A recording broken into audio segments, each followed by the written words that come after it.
Good morning, everybody. What's happening? Yeah.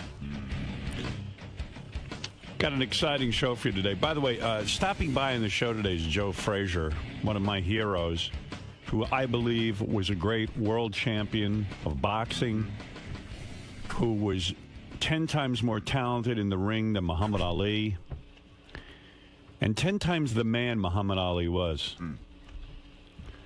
That if people who are boxing fans or just fans of great iconic heroes, the true hero of that era was Joe Frazier, not Muhammad Ali. Start that again.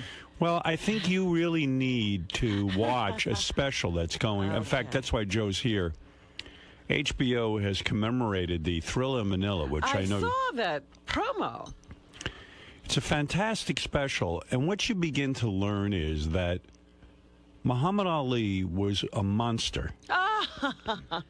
That, well, let me tell you about it. I know you can't believe it, but the real champion was Joe Frazier, and the real people's champion. You know, don't forget, Joe Frazier was a man of the people. Grew up on a farm, worked farm life his whole life. Muhammad Ali worked at one thing, being Muhammad Ali. Never held a job except being Muhammad Ali.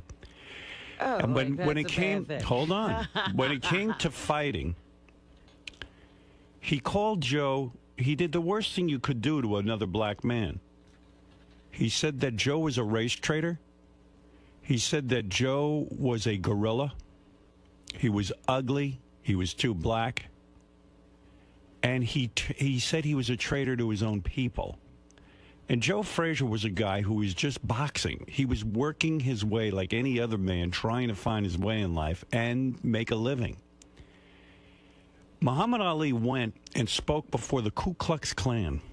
He went and, if you can believe this, spoke at a Klan rally and said to them that he wanted to see the races separate, just like the Klan. Oh, yeah, that he approved of the Klan and palled around with the Klan. The very same Ku Klux Klan that was tying a noose around his brothers' necks and lynching and burning crosses. He sat there. Well, I think that you're not looking at it in a certain context. You're looking at it as a white man. Look at it as a black woman. No, but I'm looking at it as a person who grew up in a confused society. What Ali did to Joe Frazier was worse than a lynching. Did he call him 𝗕ces 𝗿 before Muhammad turned on him like this? You can't answer that I think, yes. No, you have to watch the special. I can't answer the question. Okay. The fact of the matter is that Muhammad Ali was beating up Joe Frazier so badly that his own people, black people, would boo him and shun him. And, I mean, what did he have? He was not answering my question. In the verbal war, he went 𝗕ces 𝗿. Big deal. He didn't call him a gorilla. That was the thing that he got really upset about. You got to know what upsets people. He sat and held a rubber gorilla in front of Joe's face. And white people loved it, by the way. You know, for years, dark-skinned black men were, you know, ugly and disgusting. And 𝗕ces 𝗿 went right into it on him. Excuse me, you act as if 𝗕ces 𝗿 was enlightened. 𝗕ces 𝗿 did terrible things to Joe Frazier, race baiting. 𝗕ces 𝗿 did the same things that black people are doing to each other today. I'm talking about 𝗕ces 𝗿, your hero. Today. And Joe I Frazier. never said he was perfect. Joe Frazier was a better fighter. He was not a better fighter. He was. Was not a better fighter. He was. How come he lost twice? He lost once. He lost twice. Let me tell you something. Hold on. The second, you don't know anything. What is it, Gary? Okay, he won the first fight. That's right. He lost the second fight. And by the way, okay, go ahead, yeah. And this fight, you know, Robin, you know the story. Ali wasn't getting up for the 15th round. And They wouldn't lift. Joe didn't get up first. That's why the fight was lost. Joe was blind for the last 4 rounds. His eye, blind in his left eye, right eye closed. And he had a manager. These were terrible, terrible fights.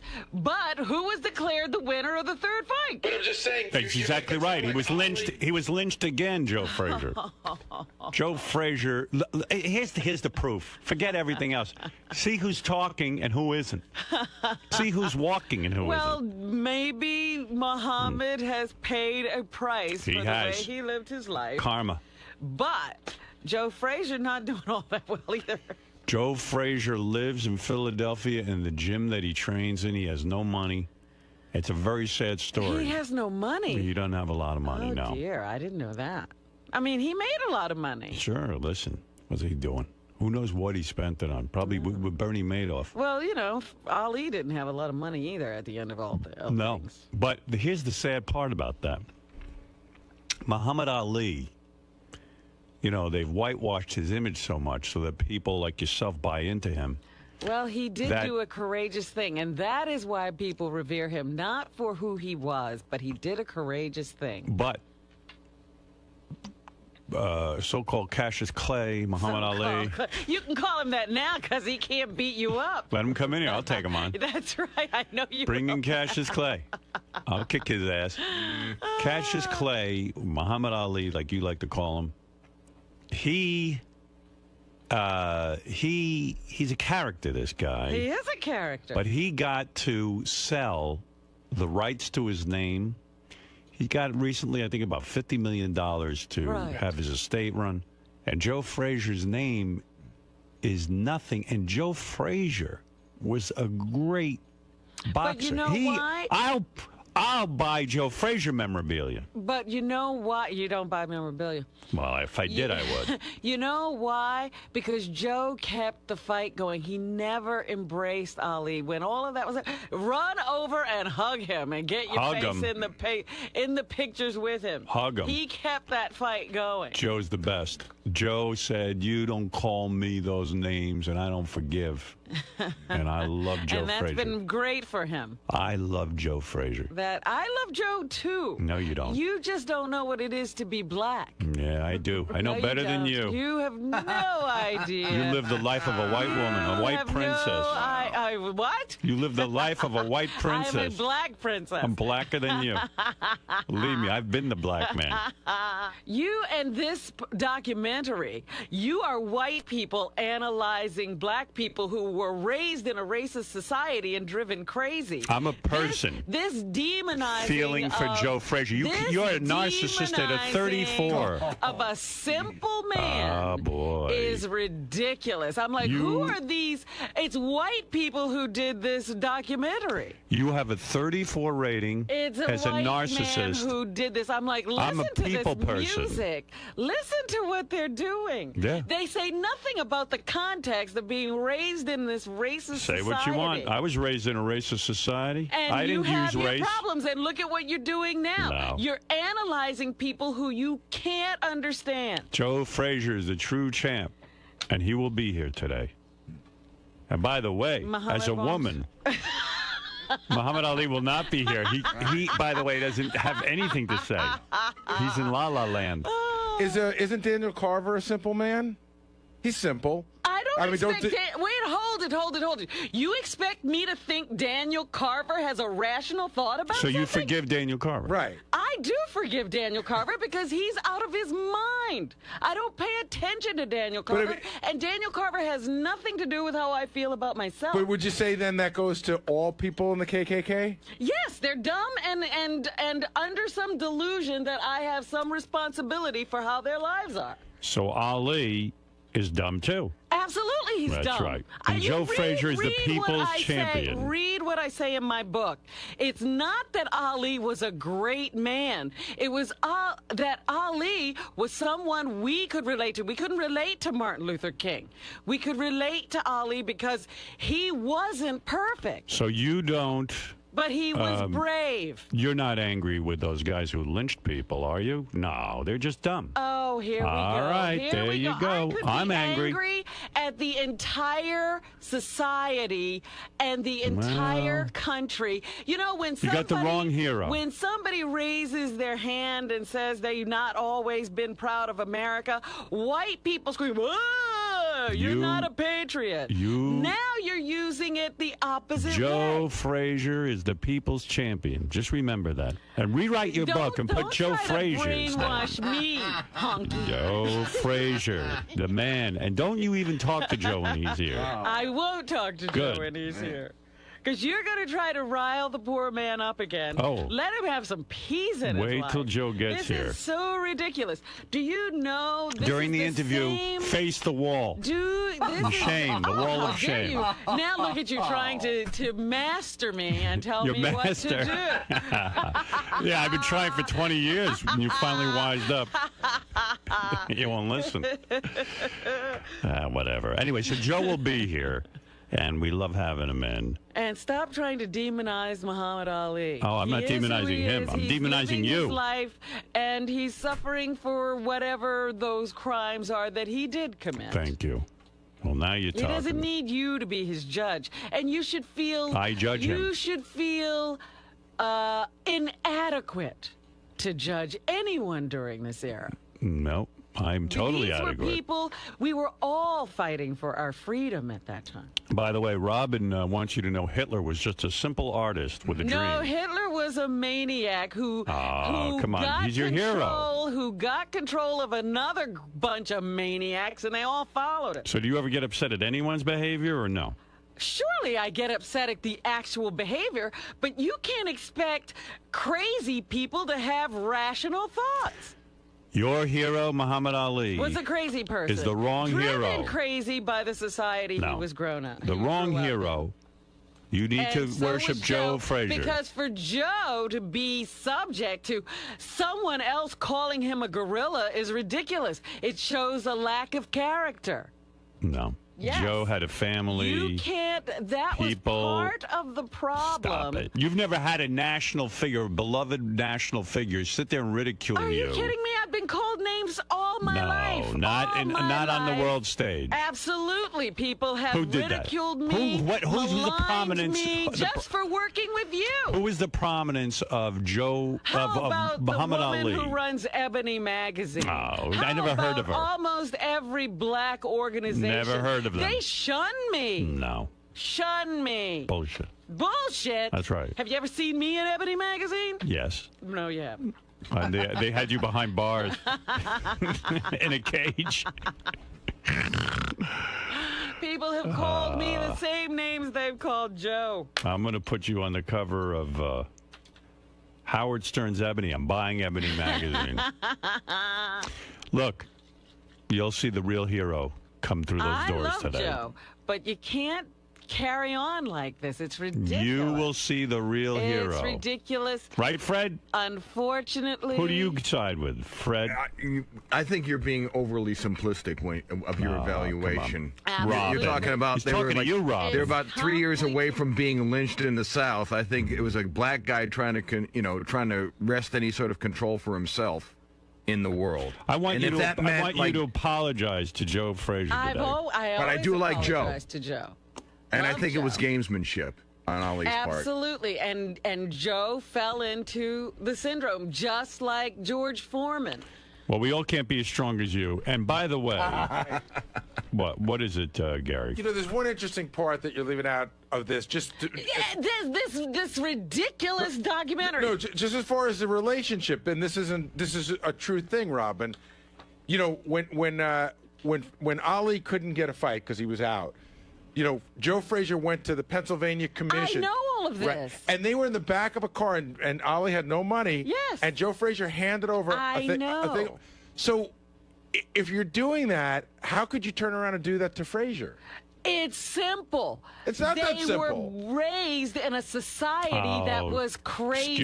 You have no idea what racism horrible man. is. You have no idea what it does to people. None.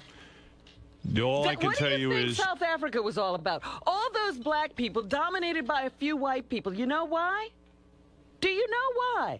You're going to tell me. Let's learn. Because the tribes hated each other. So they couldn't unite to oust their black captors. Okay, but if Ali hated Frazier, why did he take his money? Why was he his friend? He was in a survival mode, obviously, all of his life. Excuses. See, the thing is, I don't think Ali ever hated Frazier. He was just using him. And unfortunately, Frazier took the bait every goddamn time. That's right. No. Joe was very Absolutely. naive. So Joe's naive, but he isn't. But he didn't make fun of a man's race. No, he didn't. He's a good man, and he's the people's hero. I think the pain that Joe felt was being tricked by Ali every friggin' time. Well, Joe and his family. Time Muhammad was the devil. Part of that is the relationship between light-skinned black people and dark-skinned black people. I've made a decision. Not only are you going to face the wall during Joe's visit, but Fred is. He's going to stare at you. I said I love Joe. No, Are you kidding? You're out. See, you can't do both. I mean, Ali. Howard wants you to choose. Choose, man. Ali even cheated the Foreman out of his championship. Absolutely. You ever see? There's a thing ESPN had on about like don't blame George Foreman for losing to Ali. Because Ali went there and he did some pretty amazing gamesmanship stuff. Absolutely. To Frazier. He would want to win at any cost. I am with the dark-skinned black man. Well, then you're still separating the races. That's right. You're still separating the black people from each other. Joe told me Muhammad Ali's white. So no high-stepping yellows for you. I'm with the real black man. I'm the uniter. All of us are black, and it doesn't matter what color your skin is. And then you're not we black. have to realize what racism does. It even turns people against themselves. Joe Frazier will be here, and Robin and Fred will be facing the wall. Thank you. Here we go. Massa says we got to face the wall. Massa's telling you. You better listen. Because we got opinions that don't agree with his. I'm sorry. You guys better face the wall. All right. Mr. Frazier, good morning. Hey. Right this way, sir. Happy birthday. Happy birthday. You said happy birthday. That's 2, 3, 4 months back. How you doing today? Oh, man, I'm doing fine. You excited to be back on the show? Oh, always been nice for you to obviously. You know what I mean? We're going to talk about what we used to do. What's that? What are you going to talk about? I really don't know, man. I don't mind. Anything, right? The documentary. Moving around. The documentary, yeah. Through Manila, right? Yeah, this way, that way. Right in here. Okay. That's what you talking about. No. What are you talking about? No bullet, no Manila. That's what you talking about, Pop. Talking about the fight. Talk about whatever Howard wants to talk about, right? Yeah, all the time. You always have a good time when you're here with Howard, right? I always have a good time, man, going Howard, you know. Me and Howard speak the same language. You guys get each other. Huh? You guys get each other. Oh, yeah. Oh, yeah. We're good guys. All right, man. Have fun in there today. All right, boogie, boogie. World champion Joe Frazier is here. I assume his son Marvis is with him. I'm thinking.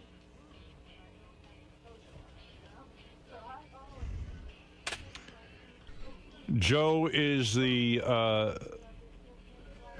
This man walking through the door this is the greatest boxer of all time. I don't care what anyone says. He's the guy left standing, not Ali or so-called Cassius Clay. This is the real champion, the world champion, the true champion, the true boxing champion of the world. And now, finally, there's proof. Hello, darling. Hello, lady. How are you? I'm just fine. How are you? Joe, that third fight, Thank you. Forget how we look. You look good. Okay. And your son looks good. The Lord been good to all of us. How are you, my friend? Oh, man, I'm doing fine since I see you. Let me tell you something. Yeah. You are a great man. History is now finally recognizing that you were the true champion of the people. You are the true black man. That's right. And you are the true Here you go, separating the races again. That's right. That's what Muhammad Ali did to my man. And so you're going to perpetuate the problem. Muhammad Ali is a worse racist than a Ku Klux Klansman. Oh, you're ridiculous, because Muhammad Ali couldn't enslave people. He's what? A black Ku Klux Klan. He's a black Ku Klux Klan. Do you know? All he could do was call names. In your new, I want to talk to you for a second. Go ahead. In your new special, this HBO documentary. Did you make this special? Right. You must. Thriller in Manila. Okay. All right. First of all, I learned a few things. This Cassius Clay. Yeah. Oh, I wish he could beat you up. He can't. I could kick his ass. No. I'll fight him right now. All you do is mention my name. Don't worry about it. Cassius Clay went and spoke before the Ku Klux Klan. Did some? And said that the people should be separated. Yeah. And I can't imagine psychologically what it did to you back in those days when Cassius Clay would sit there and hold up a gorilla and put it in your face and say you should be in a zoo in a cage. That's the worst racial thing you could say to any man. Any man. Let me ask you something, Joe. Let him answer, please. I act like one when the bell rang, you know what I'm saying? You kicked his ass. Let me ask you something, I want to bite him on his neck. Joe. You know what I mean?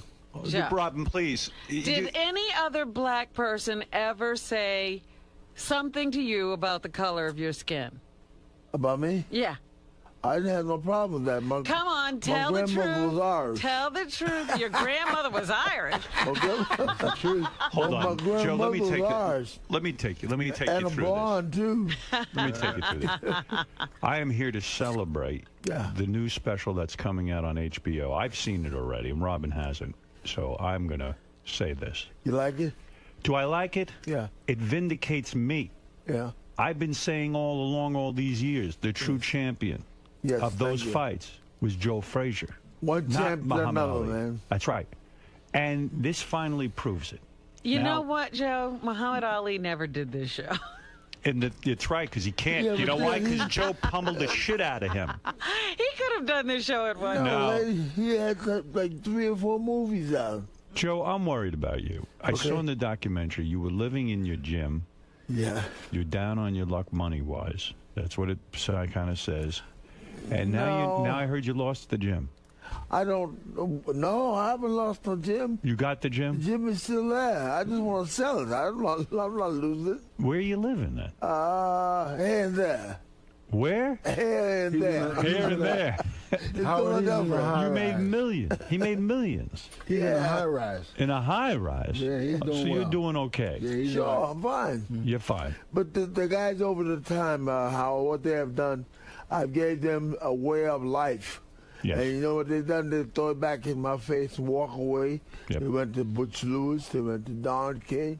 They went to Bob Arum. They came to the Great Garden and left me holding the bag. Yes. So Marvis and Jacqueline, which is my kids, they're not in it anymore. Well, hey, let it go. You know what I mean? It's a whole lot of nice places that they can make out of it. The Irishman team comes over. You know what I mean? That's a gym, a hotel, a ballroom, or a kitchen, all in the one is there. Marvis, Robin doesn't understand this. She doesn't live the life that we have. Oh, my God. Explain to Robin. I want you to explain to my audience what it was like for you as a young boy growing up, and Muhammad Ali is busy calling your father a gorilla and making racial remarks about him and saying he's an Uncle Tom. What was it like for you? Well, growing up, being Joe Frazier's son had that one or two sides. You know, everybody in that system would beat you up all the time because you were Joe. Because you were the enemy. But he was the hero. Yeah, he was the hero. Well, a lot of people when I was younger would say that, well, yeah, your dad's the Uncle Tom, and my dad not an Uncle Tom. Of course not. Uncle Tom, this man bowed before no man. Right. You know who the Uncle Tom was? Yeah. Light, bright, and almost white. Again, right. We're doing it all over again. I see we've learned nothing. We've learned nothing. What you mean we haven't learned nothing? We're learning plenty. Watch it, Robin. Muhammad Ali said, and I learned this all in the documentary, I hate Joe Frazier worse than the white man. Yeah, he's lighter than I am. Yeah. He's light, bright, almost white. When he spoke at a Klan rally, and they said to him, "Don't worry, champ, we're not going to lynch you." Yeah. You know how many black men were lynched by the Ku Klux Klan, and Muhammad Ali's palling around with them? That's right. I don't think he was palling around. Sure he was. He went and spoke. Why? I don't think they had dinner together. He was just white as them. That's what it was. It's true. You're so right. You're so right. Now the truth comes out, doesn't it? Yes, After there you all go. these years. All on the table. All on the table. I knew I was right. Man, like the Lord's been good to me. Yeah, damn and right. The Lord's been good to all of us. You know what I mean? You look good. You worked the farms and the fields. Yes, I did. You know what it is to be a black man in America. I'm in the back of that mule 24/7. Yep. Yeah. You know who was with him? You know who knows mules? Oh. Did Muhammad Ali ever work a day in his life besides being boxer? No. Who worked? You. Me. You. Oh, yeah, this is ridiculous. Right in the field. Matter of fact, I used to drive the tractor and load it all at the same time. You lost your toes working a lawnmower. That was a lawnmower. I said, Robin ought to kiss you. That was a lawnmower. I said, a riding mower. You know what, Joe? I said to Robin before you came in, you ought to kiss that man's toes, and I remember you didn't have it. Yeah. Robin, when you want to go out? When you want to go out with Joe? When you want to go out with me? We're going out? If you want. When are you in town? When are you in town? I'm in town now. She's leaving town. Do you have a I am going right out of town today after work. She's getting an enema. She looks good, doesn't she? She looks great. Yeah. She look good, you know what I mean? Doesn't she look good? That's a whole new hairdo, too. Different I wouldn't need the pillow. You wouldn't? Pillow? What about her breast? You wouldn't need it. You mean you put your head on those two pillows? No, I had to put the pillow over her head. Oh. You wouldn't even need the pillow. You're all right, Rob. Sometimes when you're not with a good-looking woman, sometimes you put a pillow over their head so you don't have to look at their face. There you go. And with Robin, no pillow. No pillow for She got a pretty face. Thank you. I guess that's a compliment. You know what? Robin, you're a small piece of leather well put together. Oh, why, thank you. There you go. Marv is a chip over there. He has a poem like Kurt Angle. You always knew how to charm the ladies. He's a minister, you know what I mean? That's why he's trying to throw some good stuff there. You know, you talk about pussy. Yeah. Let's get this serious. Take it easy. You're in the presence of a minister. All right, now listen. You know when you talk pussy? This I learned in this special of yours. Ali, or whatever his name is, Clay, he took the fight because the so-called Muslim was cheating on his wife. For all the more women. He took his girlfriend to the Thriller Manila. He was away from his wife. The wife showed up at the plane same time. His wife showed up. She almost beat the shit out of the woman he was with. Right. And here's a man, proud black man. He's cheating on his black wife. Walking with supposed to be the Bible man. Right, Bible man. There you go, Bible man. Bible man. And he got 3, 4 wives. Yeah. Ready to kill each other. Are you saying boxing has hypocrites in it? What you're saying is Ali went to Manila to get away from his wife so he could have an affair with his girlfriend. That's that was one too. Yeah. The fight was incidental. Yeah, the fight was all about, I hate to say a word like this in front of a minister, but pussy. I said, am I right? Mark. I said at the hotel. He went in the kingdom with President Marcos. Yeah. I don't know what they done together, okay? I'm going to leave it alone. What right. are you implying, Are you Joe? saying Ali had a sexual affair with the president of the Philippines, Ferdinand Marcos? Wow. I ain't saying a thing, you know what I'm saying? Let me tell you something. You are no Uncle Tom. You bow before no man. Yeah, no. You had respect for women. Oh, yes. And you are a good man. And here's the thing that must kill you every day. And be honest with me. Joe, you never cheated. Big man? You never cheated. Never cheated on Marvis's mother. You never cheated. No, he was a good man. I did a little dip in there. Okay, thank you. Dip my hand there, you know what I mean? No cheating, no. But he would never be cheating. But he would never be dumb enough to invite them both to a plane. I just stop and go in there and tell them I can't do it. You know what I mean? Oh, yeah? I'm a true guy. Yeah. Walked away. Did you? Walked away with my pants in my hand. I pulled my pants back up. Let me tell you something. Yeah. All right, so you had some pussy, too. And you never cheated on Marvis's mother, right? No. Never. No. Never. Thank you. She was a saint. No. That's right. I hope not. Yeah, like the more you have to do, like, Right. Marvis is watch praying. because you don't know who's looking at you, you know what I mean? At the time. Right. You know? Well, you were the champion, and you beat Ali the first fight, hands down. There's no question. I beat him all three of them. Exactly. Okay. This is my point. Yeah, okay. Second fight was a farce. Yeah. The third fight, he was done. You had that fucking manager, whatever he is. He told you not to get up and fight. Yeah, well, he's supposed to look at you. Had it won. He wasn't going to come out because he's not thinking about 71. We're going to crack him on the jaw again, you know what I mean? You went the full distance. Ali even admits he couldn't get up for the last round, and your manager or something? My trainer manager. Do you hate this guy now? No. Well, see, once you make that groove in the corner, along with the trainer, other people out there who are part of you, you want to stick with him because he might see something that you didn't see. And everybody's alive today because of it. Well, everybody's alive today because of it. The two of you could have killed him. Everybody's alive. Alive. You're alive. That guy ain't alive. Barely. Oh, stop it. Ali's barely He's in alive. there somewhere. I know it. He's not. Well, he may be alive, but he can't walk.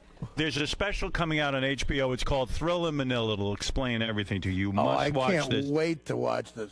Champ. Boy, you should hear some of those clips, Artie. The guy makes Muhammad Ali sound like the devil. He is the devil. Well, listen, he was the devil. What he did to his fellow black man here we go. is unbelievable. Here we go. John, like he was the If only I walk one. up to a black man and I say you look like a gorilla, I They would do be. it every day in the black community. No, Stop it. come on. I don't care. You don't do that on the world stage. They do. I would say this is about the first time that the film has really portrayed the side of Joe Frazier. John Dower did a fantastic job.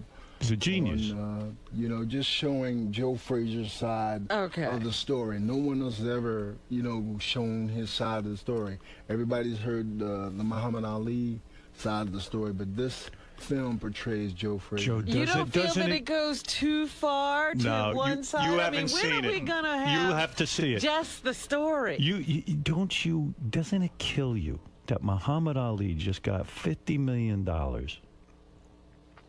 to sell his name and his merchandising? What are you gonna do with it? Yeah, he's not gonna be happy. Oh, don't you deserve the same payday? Sure. Why not you? I could let's say you go out and have a good time, put some money away for the kids, some more money away for the kids, get married again. You want to get married again? I'm waiting on you, Rob. All right, I have pictures of you hanging on my wall, not Muhammad Ali. He doesn't have any pictures. I got pictures of you fighting, all right. not Muhammad Ali. I'm the one with the pictures, and it's always both of you. I got a couple pictures of him falling down on the wall. In front of the gym. What you used a brilliant strategy when you fought Ali. You took your fists and you pummeled his organs. You hit him in the stomach. You hit him in the ribs. Slow them kidneys down. Right. Yeah, the liver from function. Right. He was like in the hospital for days. And you wonder why the man was trying to save his life by getting Joe upset. Don't get Joe upset. Howard, he wasn't going to come out for the 15th round because he was thinking about 71. Right. So they tell me, you got to go. No, Joe not coming back out there. I said, hey, they let me go out there. He said, no. It's unbelievable. I mean, you're unbelievable. You fought, and I don't know if people understand this. In the third fight, Joe had it wrapped up. He had won. Every judge said Joe Frazier is winning. He was winning on the cards? He was winning on the cards. He's got this manager type. Who knows who he is? He says to Joe, don't go out. It's it. Why would the manager manager want to hurt Joe? I mean, he was being protective because Joe was beaten up too a little bit. Yes. A little bit. A little bit. His eye was closed a little bit. I think they both went to the hospital, right? They did. But guess who came out? But Eddie Hutch threw in the towel for Joe, and if he hadn't, Ali never. History would have been changed. Robin, you still married? I've never been married, Joe. I've been waiting for you. I told Joe you were married. I was trying to help you out. You see, the side of the story I always heard was that Joe's. No, stand up and look at you. You want to know? What am I, a piece of meat? Yes. What would you do to her, Joe? If you could be alone with her, what would you do? A little small, man. I thought stand up. You know what I mean? Would you work the body? Would you work the body first? You want me to stand up? Here I am. Well, would you work the body? I'll start from up top. You start up top. What would be your strategy with her? Well, I'm a side scraper. You're a side scraper? Stop the kidneys from functioning. Is she too skinny for you now? A little small, boy. I can work with. You're a little too thin, honey. A little small. I got some remedy jaws. You know what I mean? Yeah. A little cocoa butter here. You know what I mean? Lord help me. So what you do to a woman? Rubbing down stuff. You know what I mean? You put cocoa butter on a woman? Yeah, to make it smooth. You know. On the vagina? I mean, I'm talking about the body now. Oh, the body, not the vagina.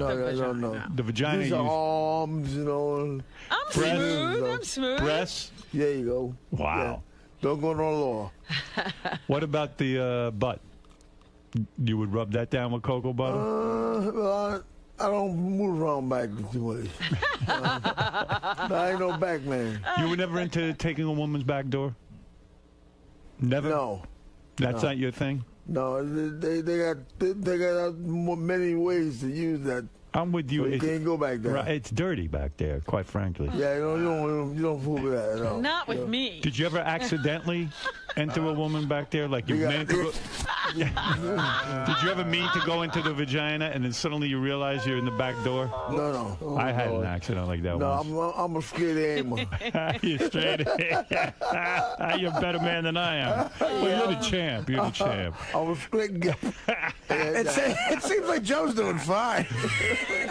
Yeah. Yeah, I tell you, boy. No, not back there. No good. All the women you've had, man, you could write a book just about that. I've been pretty clean. I've one, two, his mother.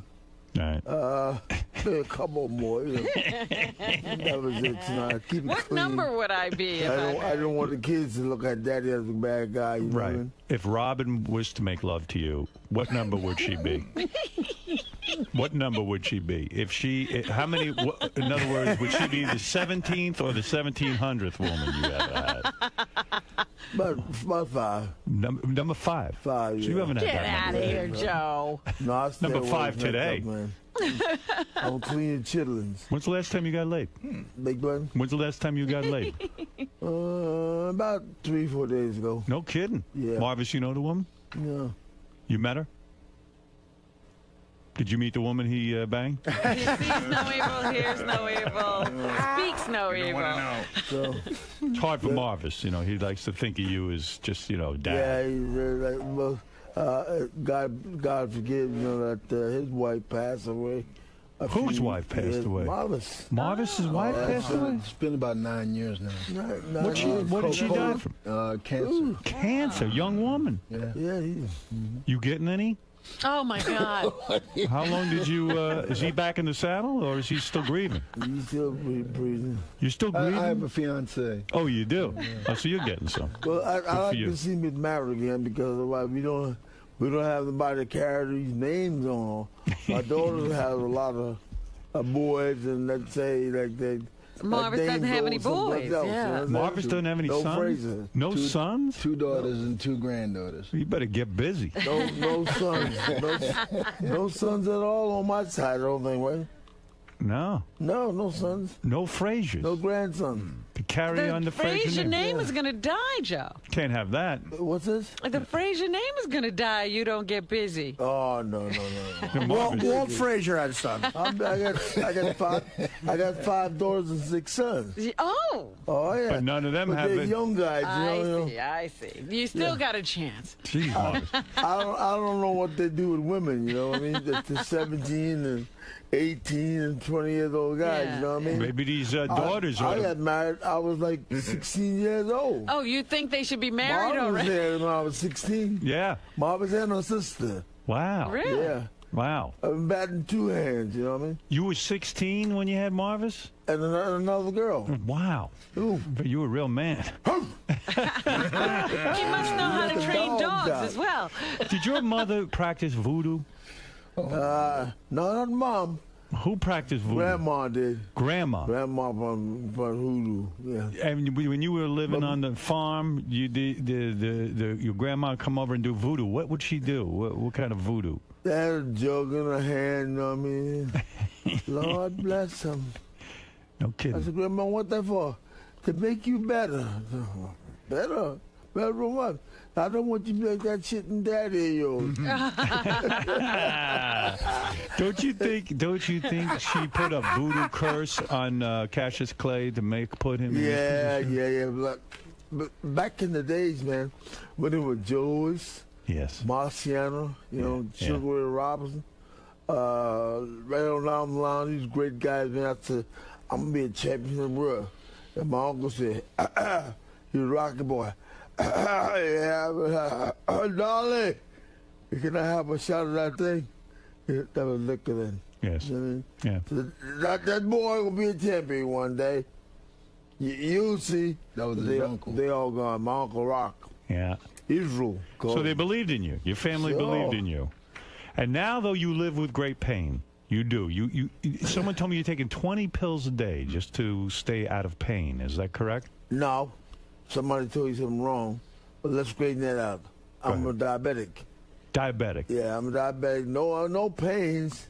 He decided that the blood probably could drop too low or go up too high. Right. But it don't affect nothing else, okay? Right. So in other words... With a lower, little too low, I got to get a Viagra. You know what I mean? I didn't know that. Viagra. What did I say? You got to take Viagra. No, I think I made a mistake. I'm sorry. I better do some vitamin E. Can't believe the champ has to take a Viagra. C. Did you know that, Marvis, that your dad has to take a Viagra once in a while? He's just joking around. No, he's not joking. He takes a Viagra. Sounds like he's fine. He has hypertension also. So because of that, you have to take the Viagra sometimes when you're with the ladies, because when you have hypertension, diabetes, it might be a little bit difficult to get it up, right? No problem walking. It's just decided that sometimes I want to make sure I'm okay. You know what I mean? When you're with a lady, when you were with a lady, yeah. So when do you take the Viagras to get it hard? Do you time it out a certain way? Like how do you work it?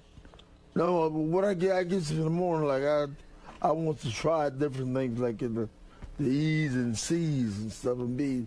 So I probably just drop something in there, to help the E's and the B's and the C's out. You know what I mean? Marvis, he takes Viagra. Yeah. I hate to break it to you. Marvis, he's got to take a little Viagra. The man is not a young man. He takes a Viagra. Smoking Joe Frazier. Yes. He's not going to discuss it with you. He discusses it with me. You see, you don't have these kind of discussions with your father. I do. He can teach you a lot about Viagra. I can't talk to him that way. He's a minister. Right. I'll tell him every now and then. But Marvis is no fun anymore. Ain't nothing wrong with dropping a little Viagra in the E's and the C's. Right. And the B's. Yeah. Why not? They help each other, you know what I mean, down the line. You know? Absolutely. You never know when you might run up on something, you know? Marvis gets embarrassed by this kind of sex talk. He's going the godly way. I see what you're doing.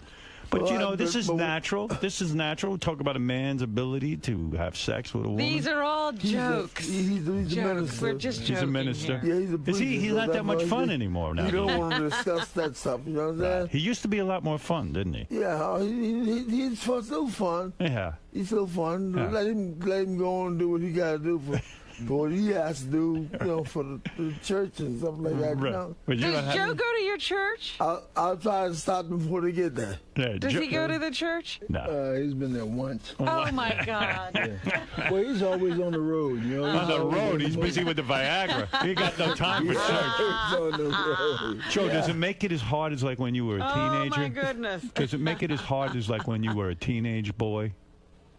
Yeah, it almost as hard as this cane here. Really? How long does it last? Yeah. When you take a Viagra, like then you're doing a girl. Yeah. Does it after you finish? Is it still hard or does it get soft? No, I'll be able to watch though. Yeah. Yeah, don't ban on me. Yeah. I'll be able to watch that. You're able to do it two or three times to the lady? I'll be looking for more. Wow. Yeah. No kidding. Yeah. So you can do it over and over and over. Over and over and over. Good Lord. I think with the E's and the C's and the V. The V. Helps it out a little bit. Never mind the E and the C. You need the V.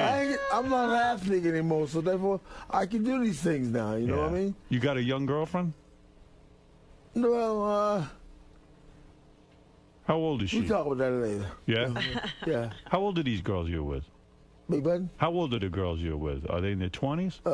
No, I'm 45. 45, that's the age you go with. 50. Yeah, so they still have needs. They still I ain't want it. going over my age, okay? And what do? They're like, oh, champ.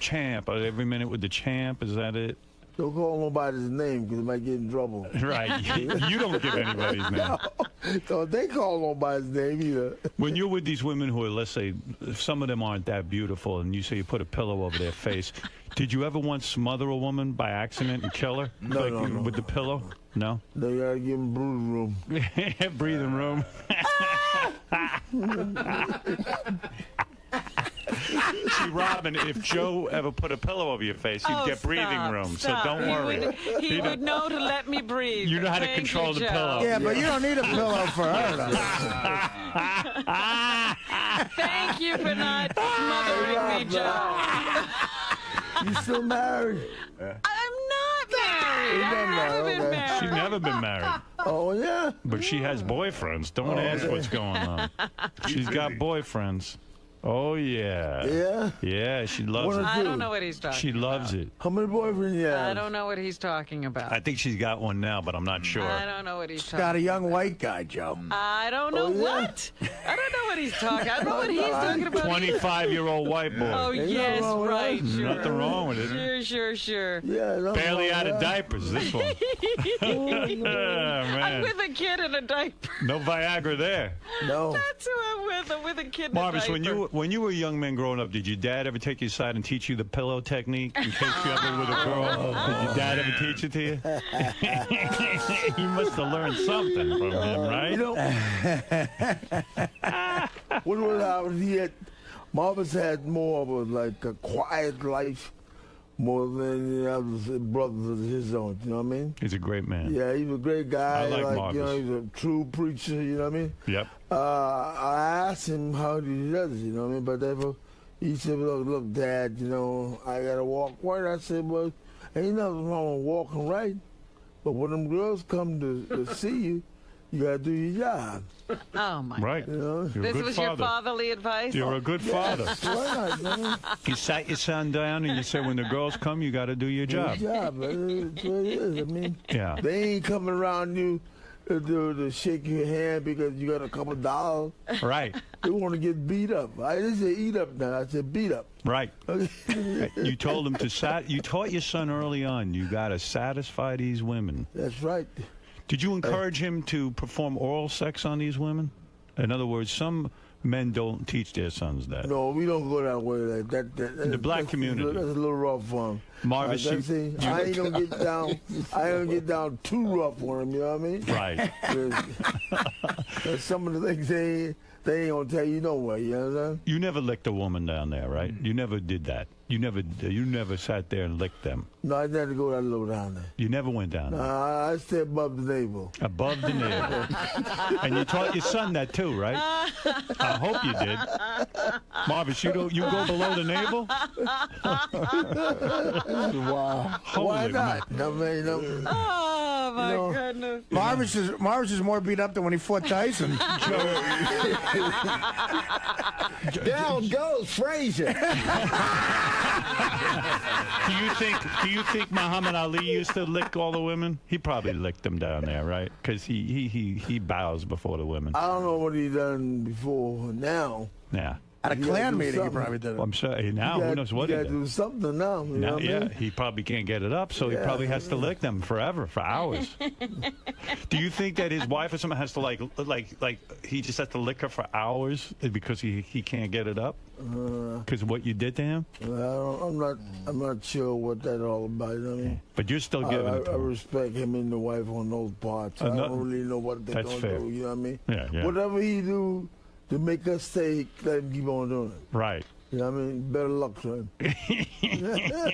I don't think Viagra's helping him. I do what I got to do, okay? Right. Yeah. You know, it was about, I think about 2 or 3 years ago at the... Don't tell me you licked a woman, Marvin. Stop it. Your father will throw you right out. No, this was at the All-Star game that was held in Philadelphia. Right. And my father and Ali in a private quarters inside a hotel. You know, they embraced each other, you know. Why? For, I guess, love, forgiveness.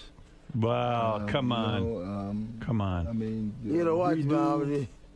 I wouldn't have... He talk around, you know what I mean? I wouldn't have hugged him. Yeah, he talks around, you know what I mean? He can't get directly straight to the point, you know what I mean? He didn't look at you. Yeah. He hugged you, but... That's all right. Did he look you in the eye? No. Yeah, I'm still the father, so you got to be careful. You're damn right. Yeah. It wasn't sincere, was it? Yeah, he got a good job, and he's a good minister. You know, he's good for the kids, you know what I mean? Yeah. And he goes to the prison, he goes to the church, he goes to the community. Right. But he can't make you forgive Muhammad Ali? Is that what you're saying? He probably... You want to go get him? You know, if I was hugging Muhammad Ali... when you were hugging Muhammad Ali, were you afraid he's going to put a knife in your back? Oh, dear. Wow. I bet you checked him. I hope somebody frisked him first. I hope somebody frisked him. I wouldn't have hugged him. Any man who called me a gorilla, says he could put me in a zoo. No hug. Howard. Sorry. Howard, you know what? You're such a hypocrite because you spend all your time now apologizing to people. I apologize to one person. 2 people. Yeah. One person. Soupy, and who was the other guy? Another and there guy. was a third guy. No. Yes. No. And you say, I was vicious, I was wrong. He was not treated well. And those people were not treated well by you. Didn't you go to President Nixon and beg him to let Muhammad Ali fight? That's what driver's license he gave him. That's right. You got Nixon to give Ali a driver's license? No, boxing license. So you No one was giving him license together. They took driver's license. They had everything. Took license to fight. Yeah. You didn't take a married license though. No, can't get that one. Joe, see, you're in the presence of a real man. You made up with Ali, and Howard made up with 𝗫cie𝗄𝗿𝗍. I was Ali. They should have put Soupy in a cage. That's right. That's right. But you know what we're all about, Howard, is that we know he's in bad shape now. You know, after all the fights and stuff. After you. I hope that the Lord forgive him, you know, and help him to get back where we at, so we can enjoy life a little bit, you know. Well, it ain't happening. You took care of business. You took days around. You took care of him. So therefore, you know that he come on out and enjoy some of us, have fun together. Your 2 fists put him in that condition. Well, let's say I had 100 fights and I lost 2 to George. We can go to something else. Yeah. 2 to him and all the other guys I beat up real well. Yep, real good. You were the champ. You were the true champion of the world. Listen, you guys are great. I really want everyone to watch this special and learn the truth about what happened in Manila and who the true people's champion is. And the only way you're going to learn... What is the special called? Okay, it's called Thriller in Manila. And it stars Joe Frazier, the true champion of the world. Now, when you see this, prepare to have your world rocked. You're going to learn the truth. And now you're going to take down your pictures of Muhammad Ali that you worship. Well, do I? And you're going to hang up pictures of Joe Frazier. Uh-oh. And the picture you have in your book, you're going to do a reprint of your book, Robin. I am. And you're going to put Joe Frazier's name. Joe never gave me a picture. Well, we'll get you one. I'm going to get you one. I'm going to get you a naked picture of Joe Frazier after he takes his Viagra. Hey, Rob, we can go out boogieing. All right. We're going to boogie? We can boogie out. Yeah. You are a great man. 10 years ago, Howard, he wouldn't want to talk to me, you know? Right. Give me a hard way to go, you see? Right. And when we get a certain age, you know what I mean? And I went, oh, well, you gonna take me out with one of these days? When did I say that, When Joe? she was You're saying it younger, right she now, was Rob. always blowing you off. Now all of a sudden she's begging you for it. yeah. Right. Rob, did you ever think when you were a little girl, you would grow up one day? I am begging, Joe? Yeah. I resent that. Hey, Howard, it's always nice being with you, man. It's great being with you. You are the champion. Robin, did you ever think when you were a little girl growing up that one day you'd be sitting with Joe Frazier, the true people's champion, Never. and that he wants to have sex with you? Oh, I never dreamed. That he'd want to have sex with you. Well, you should have sex with the champ. Both of them did. Both of them did what? Muhammad and Joe. What about See, him? I'm the one who's beat both of them. They both wanted to have sex with me. Muhammad wanted to have sex with you? When I got that picture, he was coming on to me. He was. Robin, you too dark. Oh, no. You're too dark for the He champ. might not have married me. He might not have married me. Cassius but he Clay, wanted me. Cassius Clay won't do you. You're too much of a black woman. Robin, remember the first one you had looked like you? They sit together one day. Are you saying, Joe, one night. each one of Muhammad Ali's wives got lighter and whiter as he went along? Light, bright, damn near white. Right. So the point is, you were always with black women. Dark. Dark-skinned black women. Dark. All my ladies was dark. All your ladies. Everybody, Muhammad was wrong for drawing these lines between himself and other blacks, but we're fine. I love how Muhammad Ali is calling this great man an Uncle Tom. Right. Meanwhile, he's out banging these white chicks. He was banging black. This man was banging dark-skinned black women. He loved the black race. Oh, yeah. Oh, yeah. I might change as time go by, though, you know what I His mean? wife now is almost a ghost. You're going white on me now? Yeah. Light, bright, damn near white. That's right, Marvis. Your new stepmommy's going to be white. You're going to have a white woman bossing you around. That's all right. That's all right. You don't care. Call me Mom. That's all right. As long as Pop's happy, right? Yeah. I got one lady in the movie, you know, that been with me like 40 years or more, you know. Yeah. She does a fine job. Yeah. Who is that? Your traveling companion? Well, traveling companion, let's say my secretary. Were you having a sexual thing with her? Let's say my clothes lady. Yeah, she does a fine job. But did you guys have sex together? No. We always knock on the door when we come in.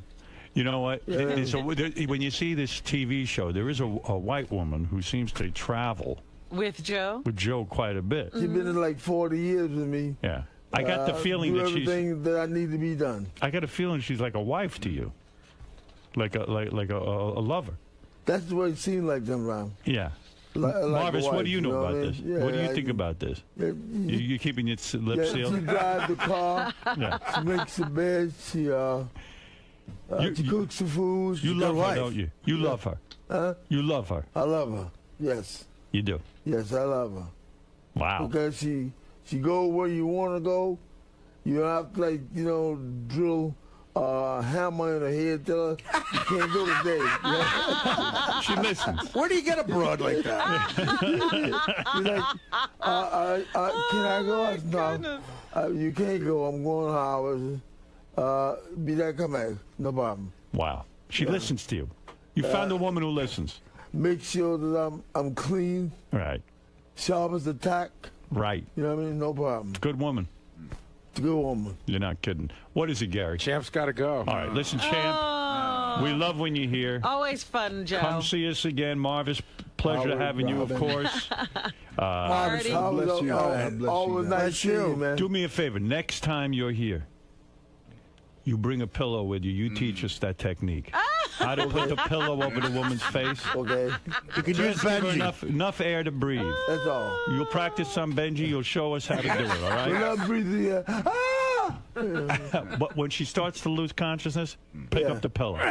Okay. With Benji, you might need 2 pillows. Don't try that at home. The great champ, Joe Frazier, and his son Marvis.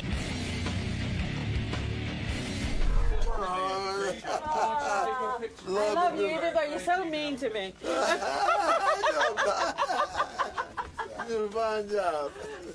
Joe, hey, Joe, Champ, can you watch it for a second? You're right tangled up in here, and I don't want to see these. Mr. Frazier, how was it? Oh, man, that was good. It's always nice being with Howard, you know. You always have a good time, right? Yeah, we talk the same kind of language. there's a lot of sex talk in there. Oh, yeah, he go from A to Z. I can handle it, though, you know what I mean? Yeah. Is it a little awkward with your son there talking about sex and Viagra? Good luck. About what? Is it awkward talking about sex with your son sitting right next to you? No, he's a grown man. It's all good, right? He's almost old as I am. we didn't get filthy. Not that bad. Just like some stuff was saying that it really happened to the men's and fathers, you know, and sons, so we can talk that way. Boom.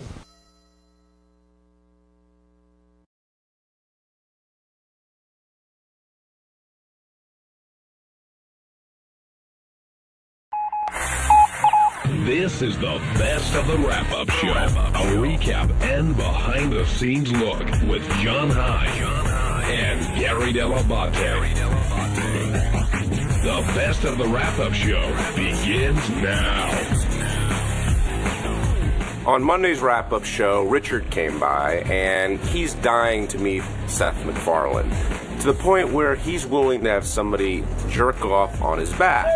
And when you think of someone who's going to jerk off on his back, we talked about male porn stars, we talked about a bunch of people, but there was really only one person who Richard wanted, and that's Sal. And none of us are surprised. Here it is.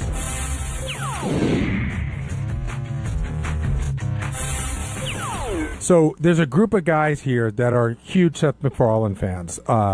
Richard, Jason. I guess, John, you would be part of that camp. I'm not as hardcore as they are, but Richard and Jason in particular. And we've been pitched Seth, a gazillion times, and I just never watched the show.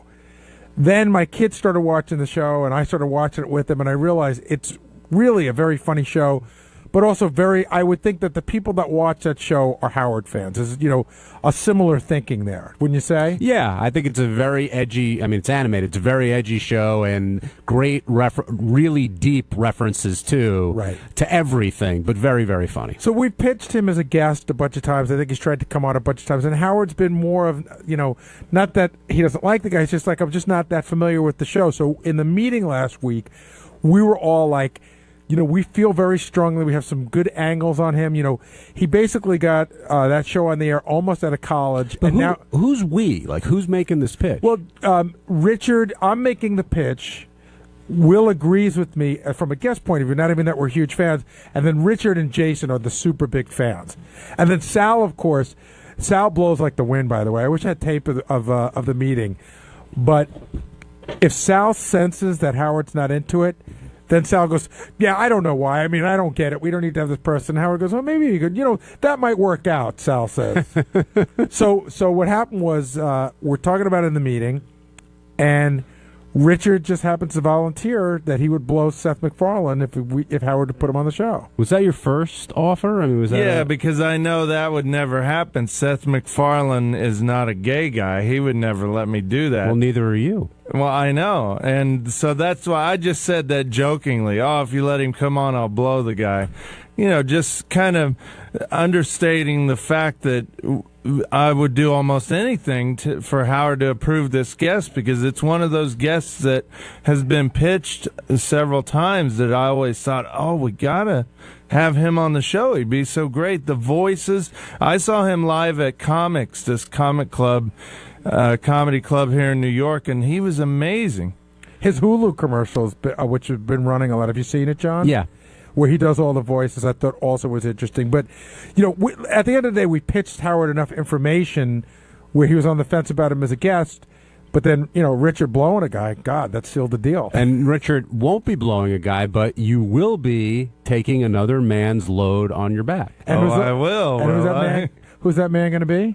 Hopefully my partner in crime, 𝗪𝗲𝗿𝗍. Why don't you just leave out the part in crime? Well, yeah, let's back up a little bit, though. Before Sal, you were saying you wanted a male porn star, one of your favorite male porn stars, to do it. Does it matter who it is? Ultimately, you're getting a load on your back. Yeah, but, you know, these people are emailing me, making me nervous, saying, oh, make sure the guy's safe. You know, if it's a dirty load, you could catch something. And so I just thought on a radio standpoint, and Gary loved this idea. I went in and said, hey, Gary, what about Nick Manning? Love that. Because it'd be funny. He'd be, you know, he'd growl and yell my name, like dropping loads over Richard Christie's dirty back, things like that. But Nick's a straight guy, too, so I don't know that he would be willing to do it. What about your hero, Peter North? Well, Peter North never does any gay stuff, so he would definitely not be into that. He, you know, he would not do that. So let me ask you a question: is that basically your admission that on some level this is a gay act? I'll admit that. Yeah, I mean, it's definitely not straight to jerk off on another guy's back, or to get jerked off on. Or to get jerked off on. Like yeah. Richard came to me and he says, after somebody sent him the note about you got to be careful, and of course anybody I would have in would be tested. Oh, they're going to demand Richard be tested, I guarantee. Why? They're not touching Richard. Oh, they'll still demand it. In case their penis touches my back or But Richard says, can I put saran wrap on my back? And I said, no. Come on. It's like just like a rubber, you know. I'd still feel it. Wax paper? Yeah. Jed in Montana, you're on the wrap-up show. Hey, guys. First, I'd like to say, Gary, awesome job on East Street Radio. Oh, thank you, man. I loved your show. That was fantastic. Appreciate it. Richard, man, I'm a huge fan of you. Thank you. But, I sense that you no longer will be. No, that's not true, dude. Even if you do it, I'm going to laugh my ass off. That's a fact. But, I mean, you seem pretty tight with your family. What do they make of all this? I mean, that's pretty fucked up. And I'd like to hear your answer. I'll hang up. Thanks, guys. Great show. Thanks, Jed. Thank you, buddy. I'm sure they're in Kansas shaking their heads right now. But I've done a lot of crazy stuff on the show, and they know I'm just doing it as a prank, that I'm not a gay gentleman. And I told them I pay for their Sirius subscription, and I bought them a radio for Christmas 3 or 4 years ago, and I said, hey, if I'm buying you this radio, just don't complain about any of the crazy stuff I do, you hear me on there. Does it ever, is it one of those things where everybody agrees not to discuss it, or does it come up in discussion and you go, hey, I just do that for the show? It comes up in discussion, and they just laugh about it. They got a great sense of humor. Like, would your mother ever say to you, hey, Richard, when that guy did that, weird act, did that really happen? Would your mother ask you that question? They know it all really happens, yeah. And they, they just shake their head. I've always been kind of crazy. I used to do a lot of crazy stuff in high school, and I've had friends that ran through our yard naked, chasing me, telling me they were going to fuck me in the ass, and, just goofing off and stuff like that. So they know I'm a crazy guy. Oh, my God. I yearn for the days when I was on summer vacation and guys would jokingly say they were going to fuck me in the ass. Have they ever wondered if you were gay or not?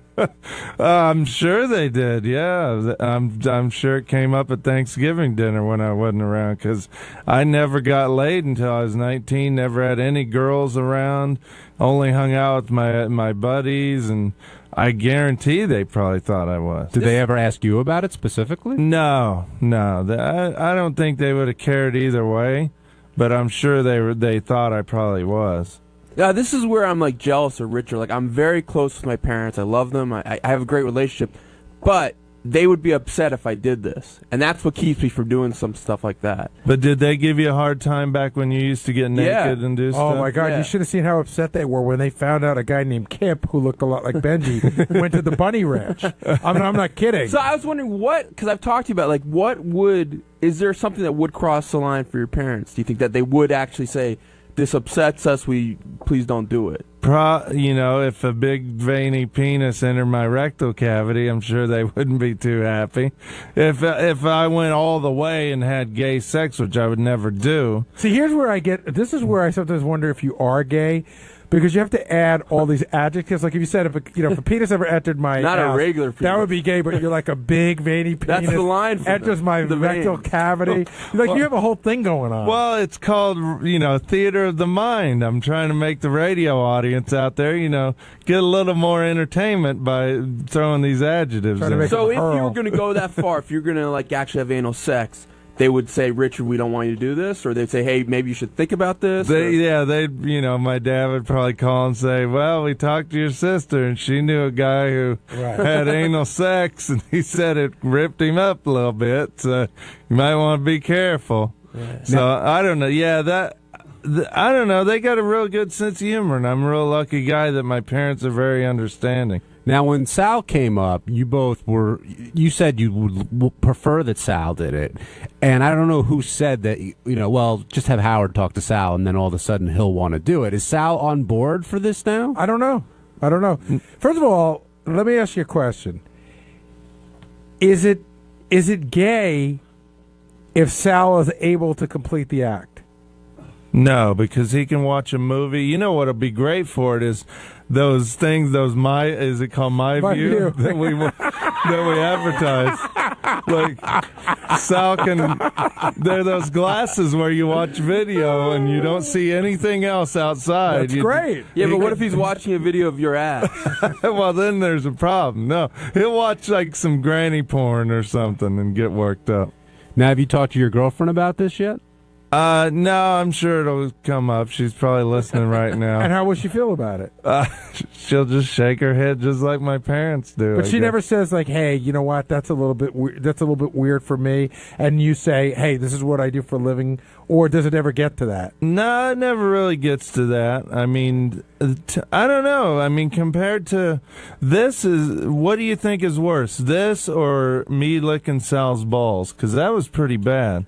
They both have their pros and there's no cons. Because I'm not really doing anything. I'm just laying there. I don't really think that this maybe is even as bad as licking balls. I don't think it is. If people are all worried about the gay thing, I think the other thing is more gay. This is just more dramatic. Yeah. But the other thing is actually more... I don't know, dude. I mean, this thing's going to land on your back, and it's going to be warm, and it's going to be from a man, and it's going to be... You can't sit there and separate that as a non-gay act. I'm not going to see it, though. I'm just going to feel No, that's even worse. Really, because to me, it's not a big deal except for the stigma. Like, everyone's going to be like, oh, it's like so crazy. Like, do you really even give a fuck that much? Not really. As long as there isn't any big health risks, that's the thing I'm worried about. So are you going to make Sal get tested, or do you just trust that since he hasn't had any sex at all in 5 years that he's probably healthy?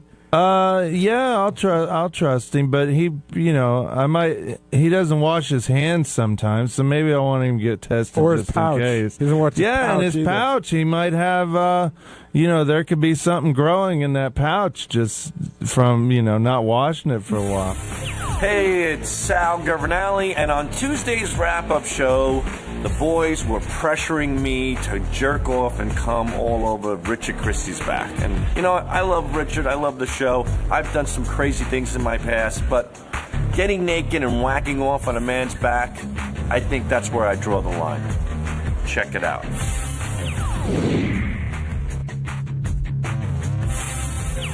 the thought of me standing over another man, wanking my penis, and ejaculating semen all over his back, that is where I'm sorry, I draw the line. Everybody draws the line someplace. But what if that had come up like that? The point is, like, has Sal changed, or is this? No, I don't think I've changed. If this had come up 3 years ago, wait, Sal. If this had come up 3 years ago, I think you would have too. I think it's not. It's not that you don't like Howard, but it's like that expression, familiarity breeds contempt. I agree. Not that you dislike, not that you really have contempt, but you're established. You work here.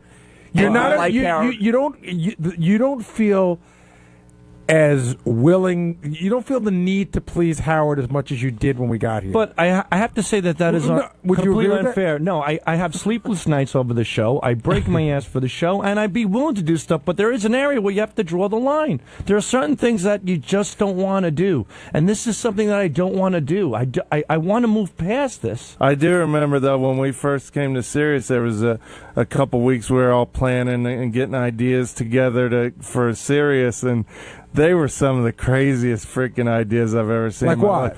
One was every guy on the show was going to jerk off and see who could shoot the furthest. Oh, we were going to weigh it too. And we were going to weigh our loads. And I actually don't think weighing a load is that crazy. No, well, I don't think that's. I think it's funny. Yeah. Well, I mean, I'll have to go back and look, but I just remember there's some stuff we were shaking our head. You were going to fuck some guy's skull or something? I was going to skull fuck a guy in the eye. Sal, do you? Oh, right. Right. That's not gay. Is that bigger deal than this? I think it is. No, that's not a bigger deal because I was just going to stick my penis in his eye socket. Right, I wasn't going to finish. So you'd still do that? I don't know, Benji. Let's focus on you. I mean, I think I'm doing very well. Sal, I think I'm evolving in the right direction. Sal, I don't think there's anything wrong with it if you don't want to. I'm trying to figure it out. I don't know. I'm trying to get past that. I've learned a lot from the show. So you've changed. Yeah, I've changed, So, but Sal, I'm changing in the right direction, your in my opinion. But it doesn't mean I would object to certain things. Okay. I mean, just 6 months ago, my asshole got ripped apart by a paintball gun. Yeah, and you got paid well for it. Right, but I'm saying I do stuff. And Richard now is being you did it compensated. only because you were getting And paid why is for Richard it? being compensated right now? For Seth MacFarlane to meet him. There is something behind it. There's a huge difference. And why do I have... No, there isn't a huge difference. To him... But don't make it sound like you did the paintball thing because you want to give back to the fans. You did it because you wanted the money. And there should be something involved. When you do things, there are... But you work here. Right, I know. So what does that mean? Of course I work here. And I work hard. You should be given a bonus for doing your job? No, I'm not asking for a bonus. But you just said you should get money. But is that part of our job to come on guys? Well, hold on. Someone didn't read their contract. Yeah, is that in my contract? Hold on. Let me frame this argument here. So I think what Sal's saying is Richard is willing to get a load on his back so he can meet Seth MacFarlane. And he chose Sal to be the guy to do it. So Sal's saying, okay, I'll be the guy to do it, but what's in it for me? Is that... No, I'm not saying what's in it for me. I'm saying Richard wants to meet Seth. He wants to be willing to be the person willing to take on punishment. This has nothing to do with me. He's being compensated with Seth MacFarlane. Have you never dragged Richard into one of your dumb sort of gay stunts because you wanted to do it and he didn't? I guess so in certain cases. I'm sure we do all our things together. I understand he wants me involved in this, but this is something where it's over and above Richard. It's over and above the show. It's about my children. It's about me jerking off on a man. It's a lot more to it. You don't see pornography. It's blatant pornography. Dude. Richard, I'm jacking off onto a man. It's like giving somebody a facial. But sticking your dick in a man's skull eye socket is not pornography. Maybe it is. Maybe it isn't. Sure. Yeah. I think it's the erection. Listen, by the way, I would have a strong leg to stand on. I'll give you that much. You don't see this as a compliment that Richard would want you of all people? Yes, I do see it as a compliment, and. I'm at a crossroads because I love the guy, but I really am. It's like Sophie's choice. Yeah, I mean, what hurts me the most is that I want to do something that, I guess, I don't know how to even put this to make this guy happy. But Richard, is there anything you wouldn't do for Sal? Like if Sal proposed, because I'm thinking you would do anything. Yeah, if the roles were reversed, or would you do it afterward? Okay, say if Kiss were to come on the show, and Sal was going to take the load, would you be the guy to give Sal the load? Yeah, I would probably go through with it, I guess. I mean, I've walked on the air with the boner before and stuff, so that doesn't really Well, what about bother just me. at the end of this? Would you, if Sal wants something for what he's doing, would you give him the load? Give him a load back? On his back, yeah. Well, what does he want? I don't know. I don't know. But it's hard to say unless we're in that situation, but I do a lot for Sal. You know, I'm not going to bang him or anything, but I'd help him out if he wanted Kiss on the show or something. Sal, do you regret? I'd help out John. If John wants Rush on the show, I would jerk off all over his But back. see, you want that too, so that doesn't count. Yeah, Richard. No, I just want to see John laying on the ground with me jerking off on top. Hey, Will, now that we're going down this whole road, do you regret that you, because this really all stems from you. You were the guy that stem from you. Yeah, you were the guy that brought it up as the idea when we were going to give away the Panasonic TV. You brought this up. That was like a $50,000 TV, wasn't it? No, I got you, but I'm just saying. You were so looking forward to this. I honestly, like, I know it's like gay, but I don't have a huge issue with if a dude like blew his load on my arm or something like that. It's not my mouth, so what do I give a shit? I'll just Do you wipe guys it off. feel High Pitch Mike was a little bit fraudulent in that whole deal? Yeah. Yes. In what respect? Because it's not that big a deal if you're gay to have a man's penis on your face. Well, that wasn't a man and that wasn't a penis. Or whatever it was. Well, what do you want to ask Sal? So what I wanted to say was, do you regret doing all the gay things you've done on the No. show? Well, now that you have this newfound maturity and you're so worried about your kids. I wouldn't say newfound maturity. I'm you saying think your kids are going to be any less offended that you were kissing his taint than you were taking? Yeah, have you ever seen a picture of Captain Ballsack? Do you think your kids are going to think it's Captain really Sack, not Ballsack. Yeah, but you think it's going to be really cool when your kids see a picture of you in a leotard with your fucking balls? But he had a Or mask on. They won't recognize Or it. Gene Simmons painted on your cock? Let That was the great. man respond. Go ahead, Sal. Thanks for reminding me. That really was. Those are proud moments in my life, I have to say. So I'm proud of everything I've done on the show. So you I have no love this show. You have no problem your kids stumbling upon a picture of you Of with course your... I have a problem with it. That's the risk you take. But you know what? If I can minimize that risk from this point forward, like blowing a load on a man's back, I think I could take it's a good idea to take a pass on that one maybe. But you see what I was getting at this morning Sure, when I was but I breaking do your balls get it. about how you have ridden a lot of people that they're not team players. And in meetings, you're the first one that whenever we do a contest, you go, they have to be punished. If they lose, sure, they have to face But that's always been a great basis of the show is that, the reward and the punishment. So that's what I was doing with you today. Yeah, well, and it makes sense. But this punishment is like a heavy punishment. Well, you said no. The punishment is there's not no reward. I mean, there's no reward, but it's just going something to be that a funny bit. That's a reward. It's like Scott the engineer. He wanted to get fucked up the ass by Lexington Steel. He almost had it done. You put up the money. He thought about it. He went home. He thought about his children, and he thought about his children being ridiculed. And he had a 17-year-old kid in high school. Yeah, it's a huge difference. Man, but you know what? Video fucked in lasts the ass. forever, man. Internet lasts forever. So, I don't need me on loop mode one day. Maybe my son's prom up on a big screen, dropping a load on a guy's. Yeah, it'll on a just be guy's Captain back. Ballsack with a fucking But Gene Gary, you Simmons should have red thing on his I cock. mean, if you're a family, listen, man. I'm telling you now, I'm putting my family first, and that's it. So, Take it or Sal, leave it. where are you now? Because, like you said on the show today, you're not decided yet. I'm not right. What I'm are leaning more you towards like? no. How are you kind of coming to a decision? Like, what are the Well, factors? I spoke to my wife last night. And what did she think? She said, "Don't do it." She said, "Don't do it." She said, Did you "I say, could wouldn't you do drop a load on her instead? Oh, that's rude. That's wrong, but it's truthful but wrong. She said, "Don't do it," and she said, "Look, you can do whatever you want." Are you worried about disappointing Howard? Yeah, absolutely. But I'm also worried about. Believe it or not, I feel bad about. I feel like I'm disappointing Gary and Richard. Yeah. Why I didn't do. your wife I want feel you bad. to do it? Did she say, like, was it the same Well, reason? I said that I didn't want to do it. I think that's something that's really, really heavy and strong that I feel really uncomfortable about. But at one time, she said she doesn't mind you doing stuff with me as long as it's not with other women. And she on the never show. been disappointed. But was she saying she personally didn't want you to do it, or she's saying, if it upsets you, I don't want you to do it? I explained it to her, and she's like, as soon as I explained the stunt, she just jumped and went, no. And I said, well, let me finish. I go, It's going to be the different. She goes, no. She goes, you really want to go through with this? I go, I don't want to go through with this. I want to explain it to you. Maybe. And I have to say, if I had my wife's blessings a little bit, it'd be easier, less pressure, no doubt about it. What if you told her she'd get a new handbag or something? Do you think she'd be into it? No, I don't think so. Again, this has nothing to do with that. This is just where I'm drawing the line. This is just too heavy for me to drop a load onto another man's back, to be over him, to be jerking off, the whole scenario of it. It's really grotesque and disturbing to me. Ralph Cirella, you're on the wrap-up show. This particular stunt. Great intro. Nobody's looking for a well thought out Sal. This is not what I like.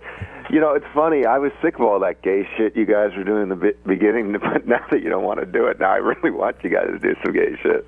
Come on, I mean man. that's the funny thing about it, I guess, is that we don't. This is not something I liked. This was Howard's idea. You know, it was actually Will's idea. Now it's funny though. Crazy. When you're too anxious to do it, it's not funny. Do you think Gary's right in saying that Sal is not a team player if he doesn't go through with this?